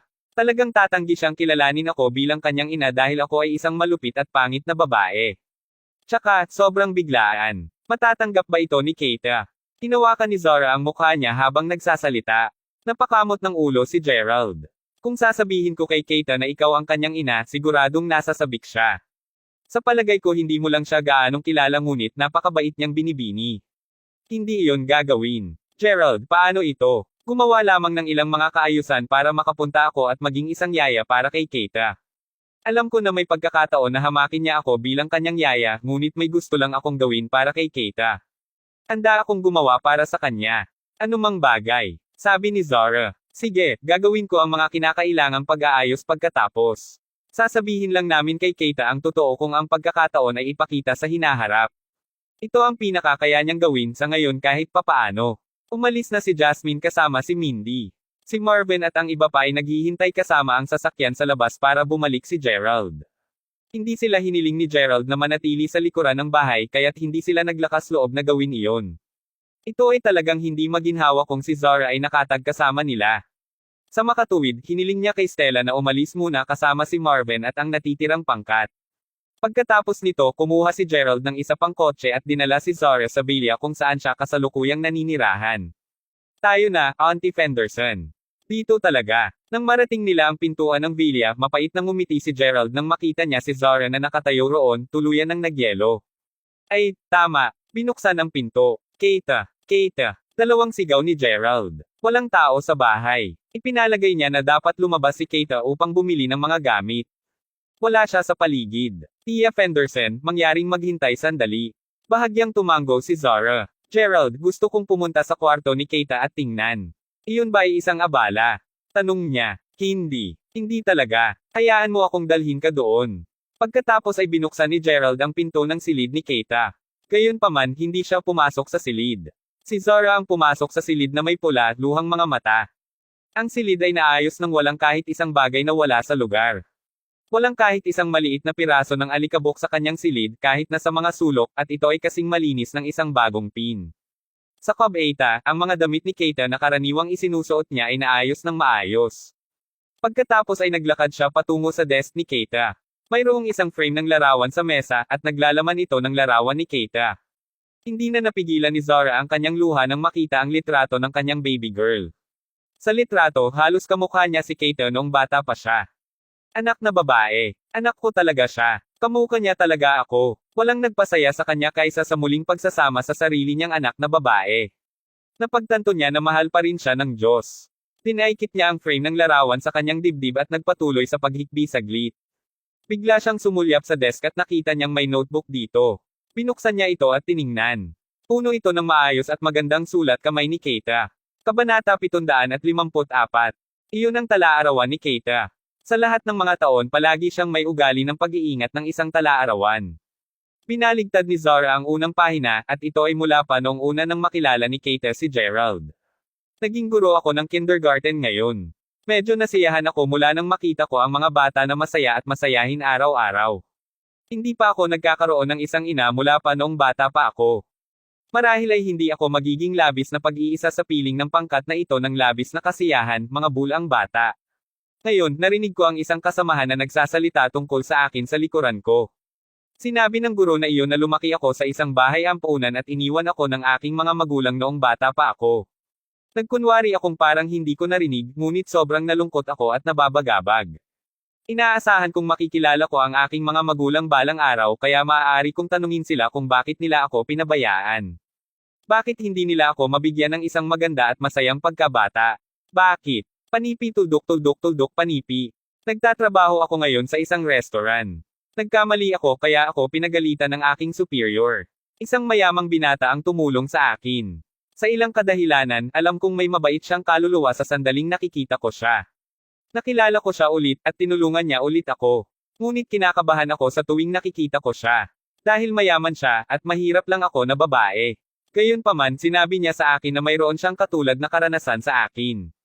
Hindi ko alam kung bakit pero may pakiramdam pa rin ako na siya ay isang mabait at palakaibigang tao. Nararamdaman ko ang isang seguridad tuwing nasa tabi ko siya. Miss na miss ko na siya makita. Gusto ko siyang makilala ulit. Ngayon, muli ko siyang nakilala. Gusto kong manatili sa kanya at alagaan siya. Gusto kong alagaan siya sa lahat ng paraan na posible. Pero alam ko na may babae siyang mahal. Napakaganda at mapagbigay ng batang babae na iyon. Malamang hindi ma-in love sa akin si Gerald. Ngunit handa pa rin akong gumawa para sa kanya. Kung may sarili akong pamilya, sasabihin ko kay Gerald na gusto ko siya. Ngunit wala ako ngayon. Ulila ako. Wala man akong pamilya kaya nagdududa ako na karapat-dapat din ako sa pag-ibig. Binaligtad ni Zara ang tala-arawan na itinatago ng kanyang mahirap na anak na babae. Hindi niya alam, bawat pahina ng tala-arawan ay nabasa ng luha ni Zara. Mahigit 20 taon na ang nakalilipas. Hindi ko nga alam kung anong uri ng hinaing at kapaitan ang pinagdaanan ng aking anak na babae. Napakabata pa niya upang harapin ang gayong pagdurusa. Hawak ni Zara ang tala-arawan at umiyak. Gerald, bumalik ka na. Lumabas ako upang bumili ng gulay. Pupunuin ko ang isang masarap ngayon. Biglang narinig ni Zara ang malinaw na boses ng isang babae. Natigilan si Zara nang marinig ang babaeng boses na iyon. Dali-dali siyang tumakbo palabas ng silid. Si Keita ang tumayo sa harapan niya. Ikaw ay? Tanong ni Keita sa oras na nakita niya ang isang estranghero na naglalakad palabas ng kanyang kwarto. Ako. Ang dalawang kamay ni Zara ay nanginginig. Keita, siya si Auntie Fenderson. Ipagluluto niya kami sa aming tahanan simula ngayon. Maaari kang pumunta upang bumili ng gulay at magluto kasama siya sa kusina mula ngayon. Sagot agad ni Gerald. Bahagyang tumango si Zara. Biglang nagsuot ng isang nakakaawang ekspresyon si Keita nang makita ang mukha ni Zara na puno ng mga galos. Nagsimula na rin siyang magkaroon ng kakaibang pakiramdam sa sandaling nakita niya si Zara. Ito ay isang pakiramdam ng pamilyar na matagal na niyang hindi naramdaman. Ngumiti si Keita at tumango. Masaya akong makilala, Auntie Fenderson. Ako si Keita Smith. Kami na ang bahala sa mga pagkain ni Gerald at pang-araw-araw na buhay mula ngayon. Sa totoo lang, hindi papayag si Gerald na pagsilbihan siya ni Keita. Ngunit si Keita ay isang taong tumanggi na magkaroon ng buhay na walang pagod. Matapos ang mahabang panahon ng pagsubok na akitin siya, napagpasyahan ni Gerald na walang saysay na pigilan siya sa pagtatrabaho para sa kanya. Si Zara ay ang kanyang totoong tiyahin, nangangahulugang walang pakialam na mapaglingkuran siya. Ngunit sa sandaling iyon, hindi gaanong sinabi ni Gerald. Pagkatapos nito, si Zara at Keita ay pumasok sa kusina upang simulang ihanda ang susunod na pagkain. Natuwa si Gerald. Ngunit sa sukdulan ng damdamin, nagpa siya si Marvin na tawagan siya. Gerald, may mali. Sinabi niya. May isang bagay sa iyo na sigurado. Anong nangyari? Tanong ni Gerald. Fuck. Hindi mo talaga pinapayagan ang isang batang babae na magmaneho. Hay nako. Naranasan lang namin ang malapit ng mamatay. Takot na takot si Marvin na nagsimula siyang humikbi. Medyo walang magawa si Gerald. Totoo na si Stella lamang ang nagmula sa grupo na mayroong lisensya sa pagmamaneho. Bukod, magiging abala para sa kanya na ipaliwanag sa kanila kung bakit sama-sama si Zara. Iyon ang dahilan kung bakit hiniling niya kay Stella na kunin ang gulong at bumalik ng mag-isa. Ayos ka lang. Oo, ayos lang tayo. Ngunit nagkaroon kami ng panangga sa likod ng kotse. Ngayon, freaking out ng babaeng baliw na iyon. Hindi niya kami hahayaang umalis kahit na anong sabihin namin sa kanya. Tila, nais niyang lumapit ang may-ari ng kotse. Panipi. Kabanata 755. Hayaan mo akong sabihin sa iyo. Ang aking sasakyan ay isang Mercedes-Benz din. Ito ay magkano, mas mahal kaysa sa iyong hanggal na MPV. Hindi ko hahayaang mag-slide ang pangyayaring ito maliban kung umubo ka ng 45 grand para sa akin upang ayusin ang aking sinasakyan na kotse. Gayon din, 45,000 dolyar lamang ang bayad sa pag-aayos ng aking sasakyan. Kailangan mo pa ring magbigay ng bayad para sa sakit sa kaisipan na dulot mo sa akin. Nagmamadali akong dumalo sa isang function ngayon. Ngayon na napalampas ko ito, may ideya ka ba kung gaano talaga ako nawala? Malayo itong higit sa 30,000 dolyar na sigurado. Ang babaeng iyon ay mukhang bata pa kasing bata ni Marvin at ang natitirang pangkat niya. Nag-overact siya marahil dahil sa kung gaano siya kay Omen. Walang sinabi sina Marvin at ang iba pa upang pabulaanan ang kanyang mga habol. Ito ay isang simpleng aksidente lamang. Kailangan mo bang humiling ng napakaraming halaga para sa kabayaran? Paano natin uubusin ang halagang iyon? Nag-aalalang tanong ni Stella. 75,000 dolyar ay hindi maliit na pagbabago. Si Stella ay medyo paranoid pagdating sa pagmamaneho. Hindi sinasadyang nabunggo niya ang kotse ng babae nang sinusubukan niyang umiwas sa isang mas malaking sasakyan. Hindi ko hiniling sa iyo ang pera. Hindi mo ba sinabi na nagmamaneho ka ng kotse ng iba? Wala kang pera ngunit dapat may-ari ang kotse. Hihintayin ko siyang dumating. Hanggang doon ipinagbabawal kang umalis. Babala ng babaeng iyon. Sa sandaling iyon, ang kaibigan ng babaeng iyon na isa ring dalaga ay lumabas mula sa kotse. Kalimutan na natin ito. Lumabas kami upang magsaya ngayon. Siguro maaari mo lang itong hayaang mag-slide pagkatapos nilang magbayad ng kaunting bayad. Kalimutan mo na iyon. Hindi pwede. Nabigo ako sa aking kapalaran sa nakaraang 2 araw.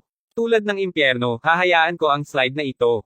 Sa wakas, nabunggo ko ang isang bobo na Mr. Moneybags at sa palagay mo ay papakawalan ko siya. Kailangan kong humingi ng malaking kabayaran bago mangyari iyon. Pulong ng babae sa kaibigan.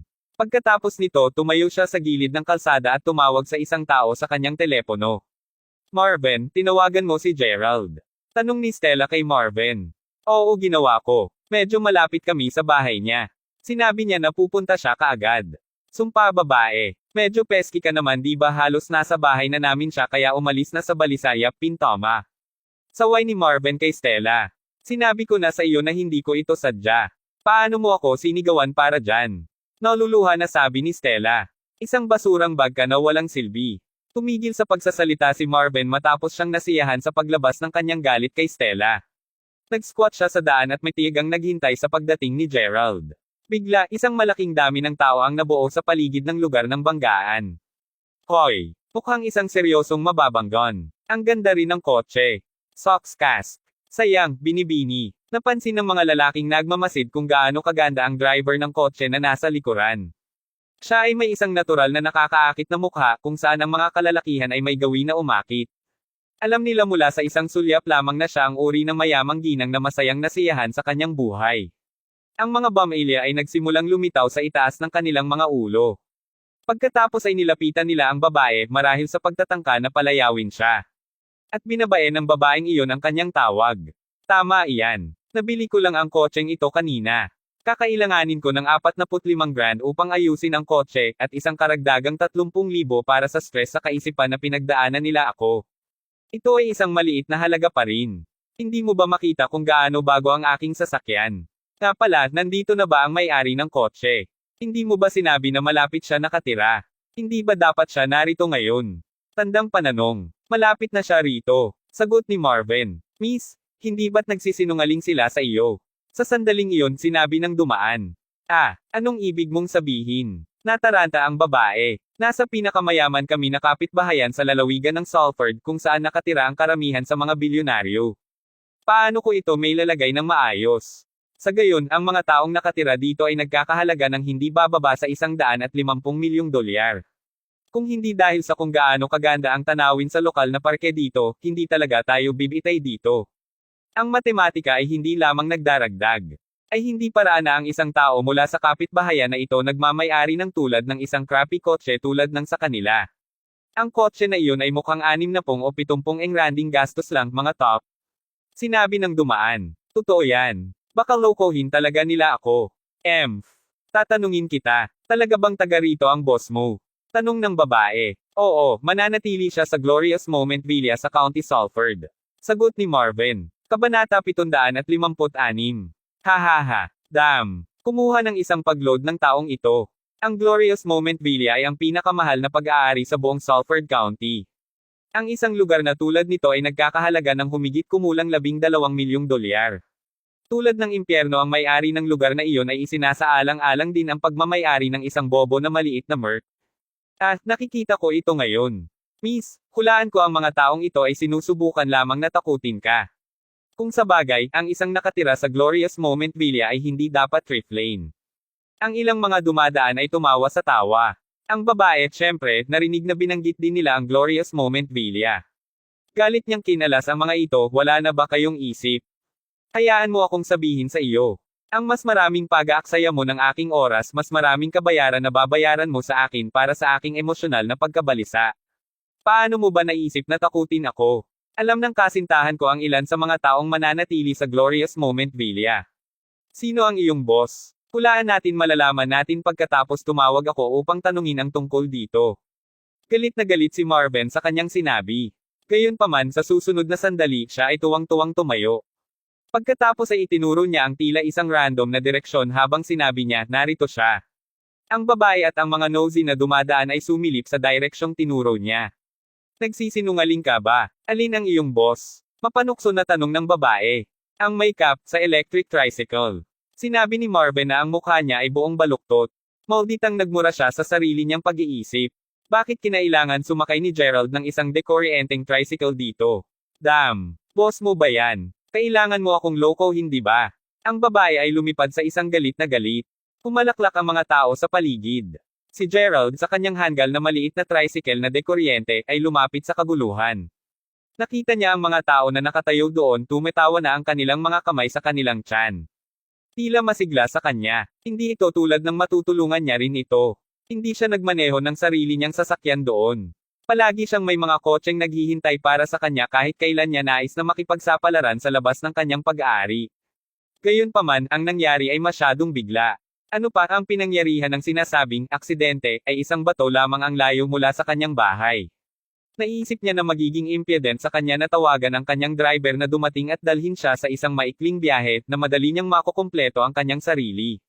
Sa kabutihang palad, mayroong isang matandang mag-asawa na manatili sa bilya sa tabi niya.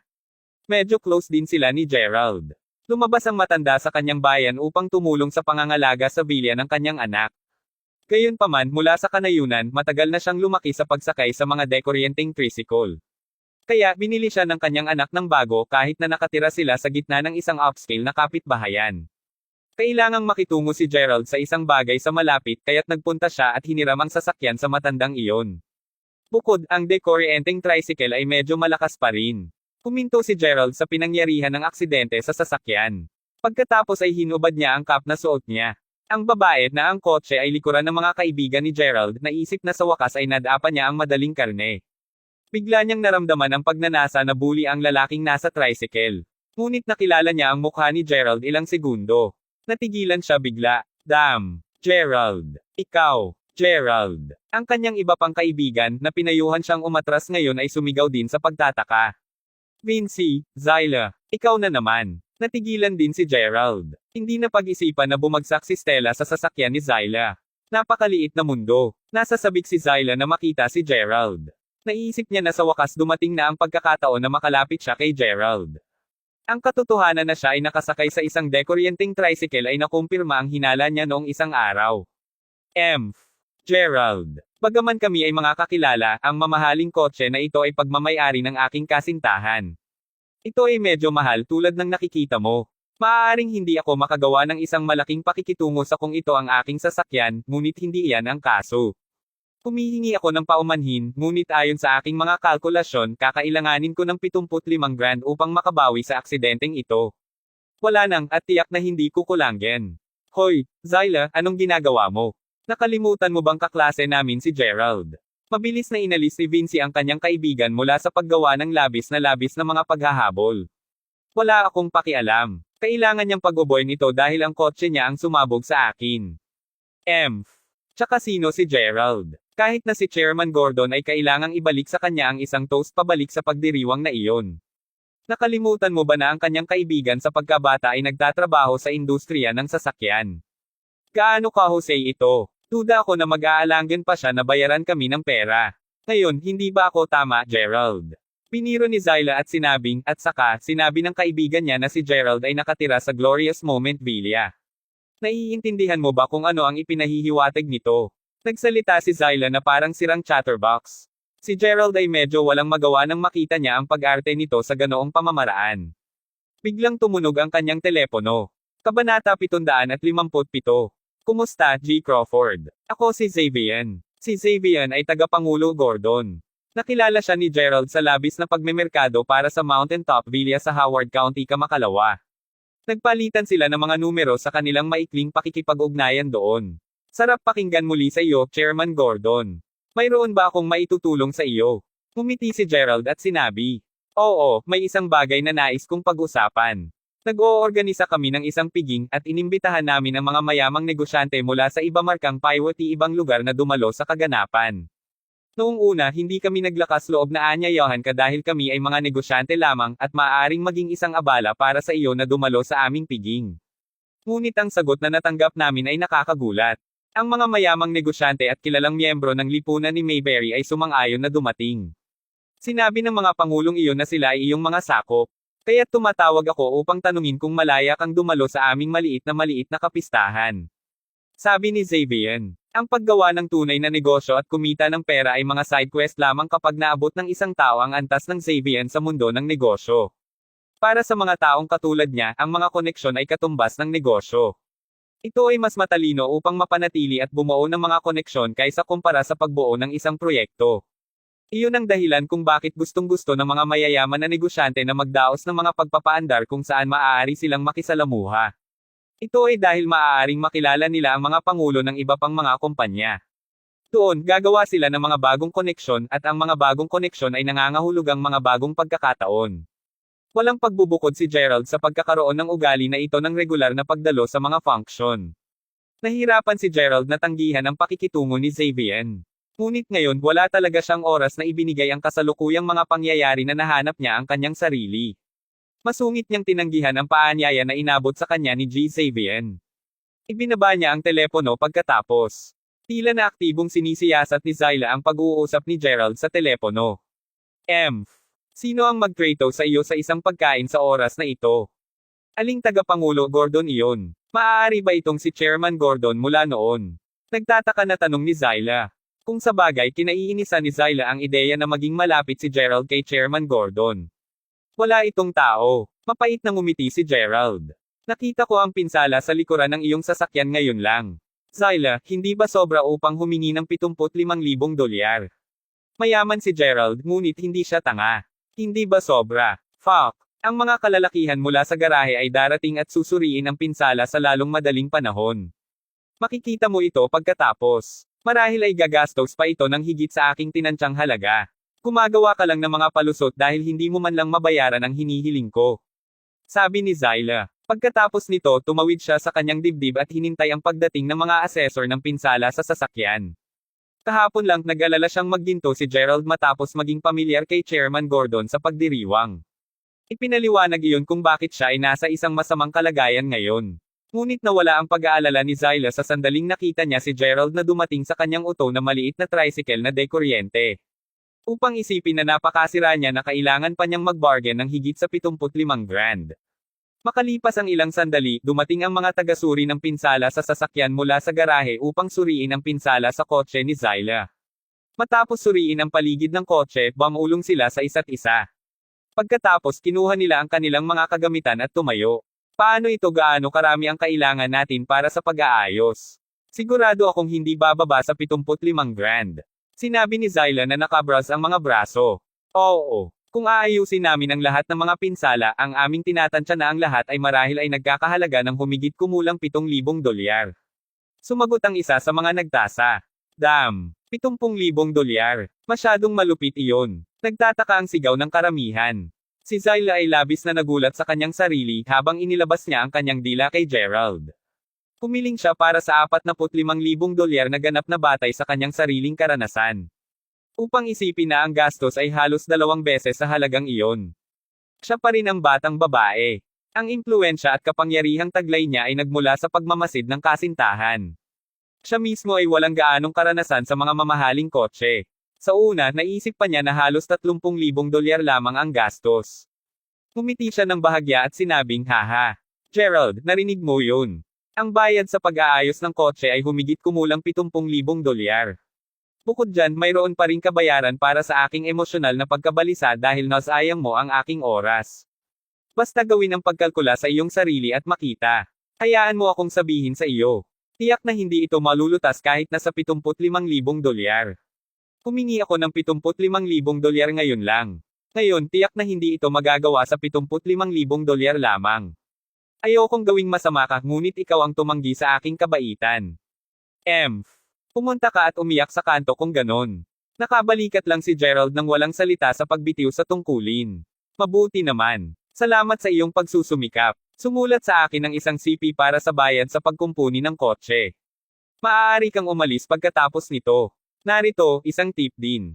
Tulad ng sinasabi ni Zyla na iyon, kumuha siya ng ilang 10 dolyar na perang papel mula sa kanyang pitaka at itinulak ito patungo sa mga nagtasa ng pinsala sa sasakyan. Ngunit umiling sila, tumanggi na kunin ang pera. Madam, pakinggan mo muna ako. Itabi lang ang pera para sa bayad sa pagkumpuni ng kotse. Ang nais naming sabihin ay ang kotse na ito ay hindi amin. Panipi. Kabanata 758. Sinabi ng mga nagtasa. Kalokohan. Ito ay isang na-import na kotse. Ang ama ng aking kasintahan ay nagtanong sa kanyang mga kaibigan na bilhin ito para sa kanila. Siyempre hindi ito iyo. Sa palagay ko ay hindi mo naintindihan kung ano ang sinusubukan nating sabihin dito. Ang ibig kong sabihin ay ang sasakyang ito ay hindi ang modelo na matatagpuan sa aming inventaryo. Hindi man ito dapat ipagbili dito sa Weston. Isang batch lamang nito ang nagawa na hindi na ipinagpatuloy noong unang panahon. Ngunit kamakailan lamang, may mga peking modelo ng modelong ito na nagpapalipat-lipat sa domestic market. Sigurado akong nalalaman mo sa pamamagitan ng kung anong pamamaraan ang nakuha ng sasakyang ito nang hindi ko kinakailangang masabi, paliwanag ng tasay. Damn! Kaya sinusubukan mong sabihin na ipinuslit namin ang sasakyang ito. Napakakarga ng basura ng kabayo. Naririnig na nagpapanik si Zyla. Ang mga nagtasa ay walang magawa. Maaari lamang niyang ipakita sa kanya ang opisyal na pahayag na natanggap nila mula sa punong tanggapan tungkol sa mga kotseng ito. Bilang karagdagan sana, ang lahat ng mga kilalang mga peking sasakyan ay may sariling mga ulat at mga kaugnay na mga file. Mawala ka. Anong klaseng kalokohan ito? Nais ko lamang na masuri mo ang pinsala. Bakit mo nilikha ang labis na hindi kinakailangang kaguluhan? Alam mo kung ano, sa palagay ko hindi ko nais na suriin mo ang pinsala ngayon, magiging okay ba iyon? Si Zyla ay bahagyang nag-alala pagkatapos tingnan ang opisyal na pahayag. Kung sa bagay, sasakyan iyon ng kasintahan niya, hindi siya. Nakaramdam siya ng pagkakasala sa paglikha ng gulo. Miss, sinabi ko lang sa iyo ngayon. Ang kotse na ito ay kasama sa aming mga talaan. Darating ang aming koponan at kukunin ito sa ilang sandali. Inaasahan kong ibigay mo sa amin ang iyong buong kooperasyon sa sumusunod na pagsisiyasat. Kung hindi ikaw ang may-ari ng sasakyang ito, maaari mo bang hilingin sa may-ari na lumapit sa halip? Ang isa sa mga nagtasa ay nabitin na ang kanyang tawag. Damn! Anong ginagawa mo? Nag-alala si Zyla. Wala na siya sa mood na humingi ng bayad kay Gerald. Takot na takot siya kaya tinawag niya ang kasintahan si Leon kaagad. Tungkol kay Gerald, hindi inisip sa kanya na magiging ganoon ang mga bagay. Sa pagmamasid ng buong proseso na inilalahad sa harap niya, napailing lang siya at tumawa ng mapait. Karma's Beach. Sa sandaling ito ay nakita ni Zyla si Gerald na tumatawa sa kanyang kalagayan. Dahil nasa telepono siya, hinubad niya ang isa niyang high heels at itinapon kay Gerald. Ngunit nagawang iwasan ni Gerald ang papasok na projectile. Bastard! Paano ka maglakas loob sa aking kasawian? Gagantihan mo ako kahit anuman. Hindi hihigit, walang mas mababa sa halagang tinukoy ko. Kasalanan mo. Gusto ko ng $100,000. Hindi ka makakatakas. Baliw na sabi ni Zyla. Baliw ka. Umiling si Gerald sa pagbitiw sa tungkulin. Ang dalaga ay nasa maraming kaguluhan. Paano masisipa ni Gerald ang isang taong nakababa na tulad niya? Sir, nag-check ako at ang sasakyan mo ay galing sa tindahan namin. Nagayos na ako para sa 2 tow truck na pumunta dito. Ang 2 sasakyang ito ay mahihila kasama. Sinabi ng tagasuri ng pinsala sa sasakyan. O sige, tumanggo si Gerald at pumayag. Pagkatapos nito, ang lalaki ay nagpatuloy sa pagsira kay Zyla na may walang katapusang dami ng mga katanungan. Nang makita na wala ng ibang magawa nila dito, hihilingin pa ni Gerald kay Stella at sa iba na umalis muna. Maaari niyang harapin ang issue dito mismo. Marahil ay nabigyan si Zyla ng isang tainga mula sa kanyang kasintahan sa telepono. Sa pag-agos ng luha sa kanyang pisngi, nagtago siya mula sa paningin ni Gerald habang humihikbi sa telepono. Sinulyapan ni Vincy si Gerald at sabay niyang ginawa ang parehong bagay. Pareho silang awkward na tumawa sa isa't isa. Vincy, saan kayo orihinal na tumungo sa inyong dalawa? Humihingi ako ng paumanhin para sa pagkaantala ng iyong paglalakbay. O, marahil ay maihatid kita sa iyong patutunguhan. Alok ni Gerald. Mabuti. Dadalo sana kami sa isang pagtitipon. Hiniling sa akin ni Zyla na panatilihin ang kanyang kumpanya kaya't iyon ang dahilan na ako ay dumating. Sabi ni Vincy. Kung mayroon ka pang ibang itatanong, puntahan at salubungin ang aking kasintahan bukas. Makikipag-ugnay siya sa iyo bukas. O sige, miss. Sa sandaling iyon, lumitaw na natapos na ni Zyla ang kanyang negosasyon sa mga tasay. Pagkatapos nito, lumakad siya at sinabi, Vincy, nauubusan na tayo ng oras. Dun muna tayo. Ito. Nais kong dumalo sa pagtitipon na ito sa kotseng ito. Galit na sabi ni Zyla bago pa naglabas ng isa pang babala kay Gerald. Zyla, mas mabuti kung pumunta muna tayo doon. Hindi mo rin makakaya ang isyong ito ng mag-isa. Bukod, inalok lang kami ni Gerald na ihulog na kami sa venue. Sabi ni Vincy. Ano? Nais mo bang pasakayin niya kami sa nakalulungkot na maliit na dekuryenteng tricycle na iyon? Vincy, wala ka na sa iyong isipan. Panipi. Kabanata 750. Huwag mong sabihin yan, Zyla. Wala sa harap niya kahit papaano. Sabi ni Vincy. Kahit na siya rin ay nadama na mas nakakahiya na makarating sa walang anuman kundi isang dekuryenteng tricycle, ang kanyang takot ay napalayo nang makita si Gerald na sumakay sa sasakyan ng hindi pasensya. Kung siya mismo ay hindi nakaramdam ng kahihiyan, bakit siya dapat? Si Zyla naman ay naramdaman ng kumpletong kabaligtaran. Baka nalasing ka na. Kung nais mong sumakay sa bagay na iyon, magpatuloy at patumbahin ang iyong sarili. Tulad ng impyerno, sasamahan kita. Hihintayin kita sa labas ng venue. At ikaw, huwag mong kalimutan ang nangyari ngayon, Gerald. Pagkatapos nito, sumakay ng taxi si Zyla at nagmamadaling umalis sa venue. Pagkatapos ng lahat, kailangan niyang mapunta sa kinaroroonan ng kanyang kasintahan sa lalong madaling panahon. Sa tingin ko mas mabuti kung hindi ka pumunta.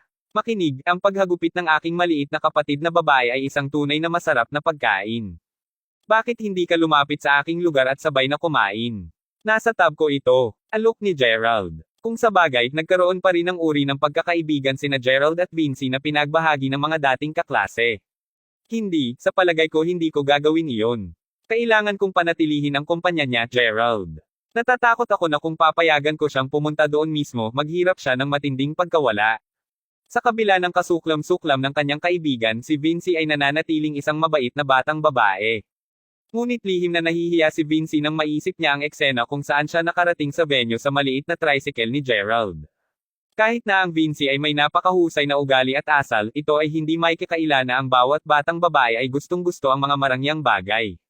Kung tatanggihan niya ngayon si Gerald, baka saktan niya ang kaiyabangan at dignidad ni Gerald. Siya ay natigil sa pagitan ng isang bato at isang matigas na lugar.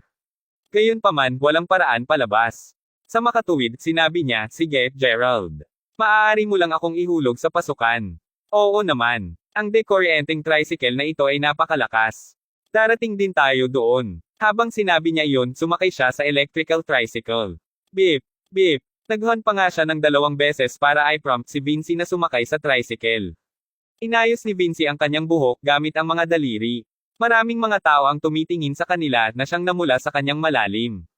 Ngunit sa wakas, sumakay pa rin siya sa electrical tricycle ni Gerald. Bumilis ka. Si Zyla ay maaaring umabot sa lugar na ito ngayon. Mahinang sabi ni Vinci. Ibinaba niya ang kanyang ulo marahil sa pagsisikap na protektahan ang kanyang mukha mula sa mga taong maaaring kakilala sa kanya habang pinalalabas nila ang tricycle sa freeway.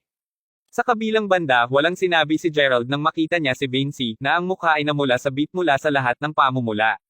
Pagkatapos ng lahat, hindi kailanman naramdaman ni Gerald na ang isang tao na nagmamaneho ng isang sasakyang panggulong ay mas kagalang-galang kaysa sa mga taong sumakay sa 2 o 3 gulong. Pumakbang siya sa gas pedal at nag-zoom patungo sa kanilang pupuntahan. Ang napiling venue ay isang malaking hotel sa County Salford. Ang loob ng Engranding Hotel ay isinabit ng pula at mahabang mga kortina, at ito ay may linya na may tila walang katapusang hilera ng mga mamahaling mukhang confetti tubes. Mayroon ding isang pulang carpet mula sa lobby ng hotel na humantong sa pasukan sa panlabas na patio ng hotel. Mayroong maraming kilalang tao at mayamang negosyante na matatagpuan sa bulwagan. Sa kabilang banda, ang mga tagapag-ayos ng kaganapan ay naghihintay sa labas upang batiin at salubungin ang mga panauhin. Ang ilan sa kanila ay nag-snap din gamit ang kanilang mga kamera. Mukhang gaganapin muna nila ang isang maliit na seremonya sa labas ng hotel. Mayroong isang karamihan ng tao na nabuo sa labas. Vinci, nandito na ba? Sabi ni Gerald. Sa harap nila ay isang pares ng mga mayayamang binata ang naninigarilyo. Ni hindi nila naramdaman na obligado silang magbigay daan sa sasakyan ni Gerald. Beep, beep. 2 beses na tumunog si Gerald upang makuha ang atensyon nila. Ginawa nitong grupo ng mga mayayamang binata na lumingon at tumingin sa kanila. Nang paglingon nila, nakita nila si Gerald na nakasakay sa isang electric tricycle. Sa likuran niya ay isang dalaga. Nagsimula ng magbulungan ang mga kalalakihan bago sila tumawa. Tama na, Gerald. Ibaba mo lang ako dito. Napahiya si Vinci. Pinagsisisihan niya ang desisyon na pumayag siyang payagan siya ni Gerald dito. Napahiya siya nito dahil ang mga kabataang lalaki na ito ay nasa parehong pangkat ng edad sa kanyang sarili, at binibigyan nila siya ngayon ng kakaibang hitsura. Tunay na bangungot ng isang batang dalaga. Oo naman. Tinapakan ni Gerald ang preno at tumigil ang tricycle bago ang pasukan ng hotel. At nagkataon na lumabas si Zyla para sunduin si Vinci. Namula ang kanyang mga mata nang makita niya na dumating talaga si Vinci sa hotel sakay ng bobo at maliit na tricycle ni Gerald. Damn! Vinci, wala ka na ba sa isip? Paano mo siya hihilingin na ipadala ka rito sa kanyang dekuryenteng tricycle? Ang pamumula ni Zyla ay kasing pula ng kamatis pagkakita niya sa sasakyan ni Gerald. Zyla, tigilan mo na ang pag-usapan ngayon. Gerald, bakit hindi ka muna umuwi? Pretuhin kita sa pagkain sa susunod. Mabilis na tinaboy ni Vinci si Gerald nang mapansin niya kung gaanong pansin ang nakukuha nila. Sigurado. Tumango si Gerald. Si Chairman Larson at ang kanyang convoy ay dumating. Kabanata 706 na po. Ang mga security guard na nakatayo sa pasukan ay sumigaw sa mga negosyanteng nakatayo sa looban. Ang mayayaman na tao ay nagmamadali, ngunit masigasig na sumugod sa pasulong upang salubungin ang bagong dating na panauhin. Damn! Bakit may isang electric tricycle na nakaparada sa pasukan? Anong ginagawa mo? Mawala ka anak. Lumapit ang security guard at tinulak ng malakas si Gerald. Oh Diyos, nakakahiya. Pinapahiya, tinakpan ni Zyla ang kanyang mga mata. Kung may nais kang sabihin, sabihin ito ng maayos. Bakit mo ako tinulak sa paligid? Aalis ako ngayon, sige. Natapakan ni Gerald ang gas pedal at umalis na. Matapos tumigil ang convoy, isang pares ng mga nasa edad na negosyante ang bumaba sa mga sasakyan. Nariyan din ang kanilang mga mayayamang anak na babae at anak na lalaki. Mabilis na naging malinaw na ito ang kanilang pinakakilalang panauhin ngayon. Ang iba pang mga pangulo ay pumila upang salubungin sila. Ipinagpalat ang mga kasiyasyang at pagbati. Mga kababaihan at Ginoo, salamat sa pagbibigay sa akin ng karangalan na dumalo sa pagdiriwang sa oras na ito. Ngunit isang bahagyang kasawian na nabigo kaming mag-imbita ng isang napakakilalang panauhin ngayon. Hindi namin maipahayag kung gaano kami nagsisisi na nauugnay sa sitwasyong ito. Ang lahat sa kanila ay nakatayo sa gilid ng pulang carpet at nakinig sa Pangulo na lumitaw na tagapag-ayos habang nagsasalita siya. Mayroong maraming talakayan na nangyayari sa gitna ng karamihan ng tao. Sino yan? Sino ang malaking shot? Chairman Gordon. Tanong ng iba. Inakay na si Zyla sa loob ng hall ng hotel. Sa sandaling iyon tiningnan nila si Chairman Gordon na nakatayo sa entablado. Hindi namamalayan, ang takot ay nagsimulang humawak sa kanyang puso. Bahagya siyang balisa habang inaagaw ang kasintahan ang braso ni Leon na nakatayo sa tabi niya. Leon, sino ang lalaki na sinabi niyang gusto niyang imbitahan? Paano ko malalaman? Hindi mo ba nakita kung gaano tayo clueless? Si Leon ay hindi naging mabait. Pagkatapos ng lahat napagsabihan na ang kanyang ama tungkol sa gulo na hinalo ni Zyla. Masama ang loob ni Zyla dito kaya't isinara niya kaagad ang kanyang bibig. Bago ang aksidenteng iyon, nasa sabik siyang makadalaw sa isang napakahusay na okasyon. Naisip niya na makikilala niya ang maraming mga mayayaman. Ngunit sa kalaliman, pakiramdam niya ay bahagyang walang katiyakan sa kanyang sarili. Ito ay dahil tila sinagot ni Gerald ang isang tawag ngayon lang at ang tumawag sa kanya ay isang tao rin na nagngangalang Chairman Gordon. Iniisip niya kung ito ba ang parehong tao. Ngunit habang iniisip niya ito, mas hindi ito naging totoo. Sino si Gerald? Karamihan, ang tanging paliwanag na maaari niyang magkaroon ay ang ipinakilala sa kanya ng kanyang kaibigang pagkabata kay Chairman Gordon. Kung wala ang kaibigan na iyon, siya ay isa pang walang tao. Pakiramdam ni Zyla ay ligtas at gamaan ang loob ng maisip niya iyon. Hey, mayroong isang buong mga lota na bagay na maaari nating pag-usapan pagdating sa malaking shot na ito. Ang aming kilalang panauhin si Chairman Larsen na napunta rito lahat mula sa Mayberry at ang kanyang anak na babae ay naging matalik na kaibigan niya. Nakangiting sabi ni Chairman Gordon. Tumugon si Chairman Larsen ng mayabang ng ngiti. Nagbago rin ang ekspresyon ng mukha ng kanyang anak na babae. Nagsimula siyang ngumiti ngunit may mga pahiwatig ng kaguluhan at pagkabalisa. Chairman Gordon, huwag mo kaming panatilihing hulaan. Bilisan mo at sabihin sa amin kung sino ang malaking kuha. Ang ilan sa mga mas nagtataka ay napansin kung gaano mahiwaga ang pag-arte ni Chairman Gordon. Paano naman ito? Hayaan mo akong magbigay sa iyo ng isang pahiwatig, marahil kung gayon, malalaman mo kung sino siya. Siya ang may-ari ng pinakamaluho na villa sa Mayberry, Mountain Top Villa. Maliban doon, milyonaryo din siya sa Sunnydale Province at ang pangulo ng pinakamakapangyarihang grupo sa Mayberry. Masiglang sinabi ni Chairman Gordon. Nagulat ang lahat sa ibaba ng entablado nang marinig nila ang sinabi ni Chairman Gordon. Nako, alam ko kung sino ang pinag-uusapan niya ngayon. Si G. Crawford ba mula sa Mayberry? Paano posible iyon? Si G. Crawford ng Mayberry ay sa wakas ay nakarating sa lalawigan ng Salford. Bilang makapangyarihan at may kakayahan bilang tagapangulo Gordon ay hindi mapalagay na isipin na kaya niyang imbitahan si G. Crawford mula sa Mayberry upang dumalo sa kaganapang ito. Ang kanilang talakayan ay walang tigil. Ang karamihan ng mga negosyante na natipon dito ngayon ay naisip na si Chairman Gordon ay nagpapahiwatig lamang ng kanyang sungay. Naisip nila na ang chairman ni Gordon ay wala ring contact number ni G. Crawford, hindi alintana na maimbitahan siya. Hindi mo lang sinusubukan na gamitin ang pangalan ni G. Crawford sa iyong kalamangan at umasa ka ba sa pamilyang Larson mula sa Mayberry upang makilala ang lalaki mismo. Sa sandaling iyon si Fabian, na nasa ilalim ng entablado, ay naglabas ng kanyang utak. Ngunit narinig ko na si Chairman Gordon ay nagsagawa ng ilang mga proyekto ni G. Crawford sa Mayberry. Hindi ba't pamilyar na pamilyar siya kay G. Crawford? Ang ilang mayamang mana ay dumating sa tabi ni Leon at nagsimulang talakayin.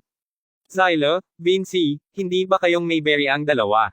Dapat mong malaman ang tungkol kay G. Crawford ng Mayberry ng mabuti, tama ba?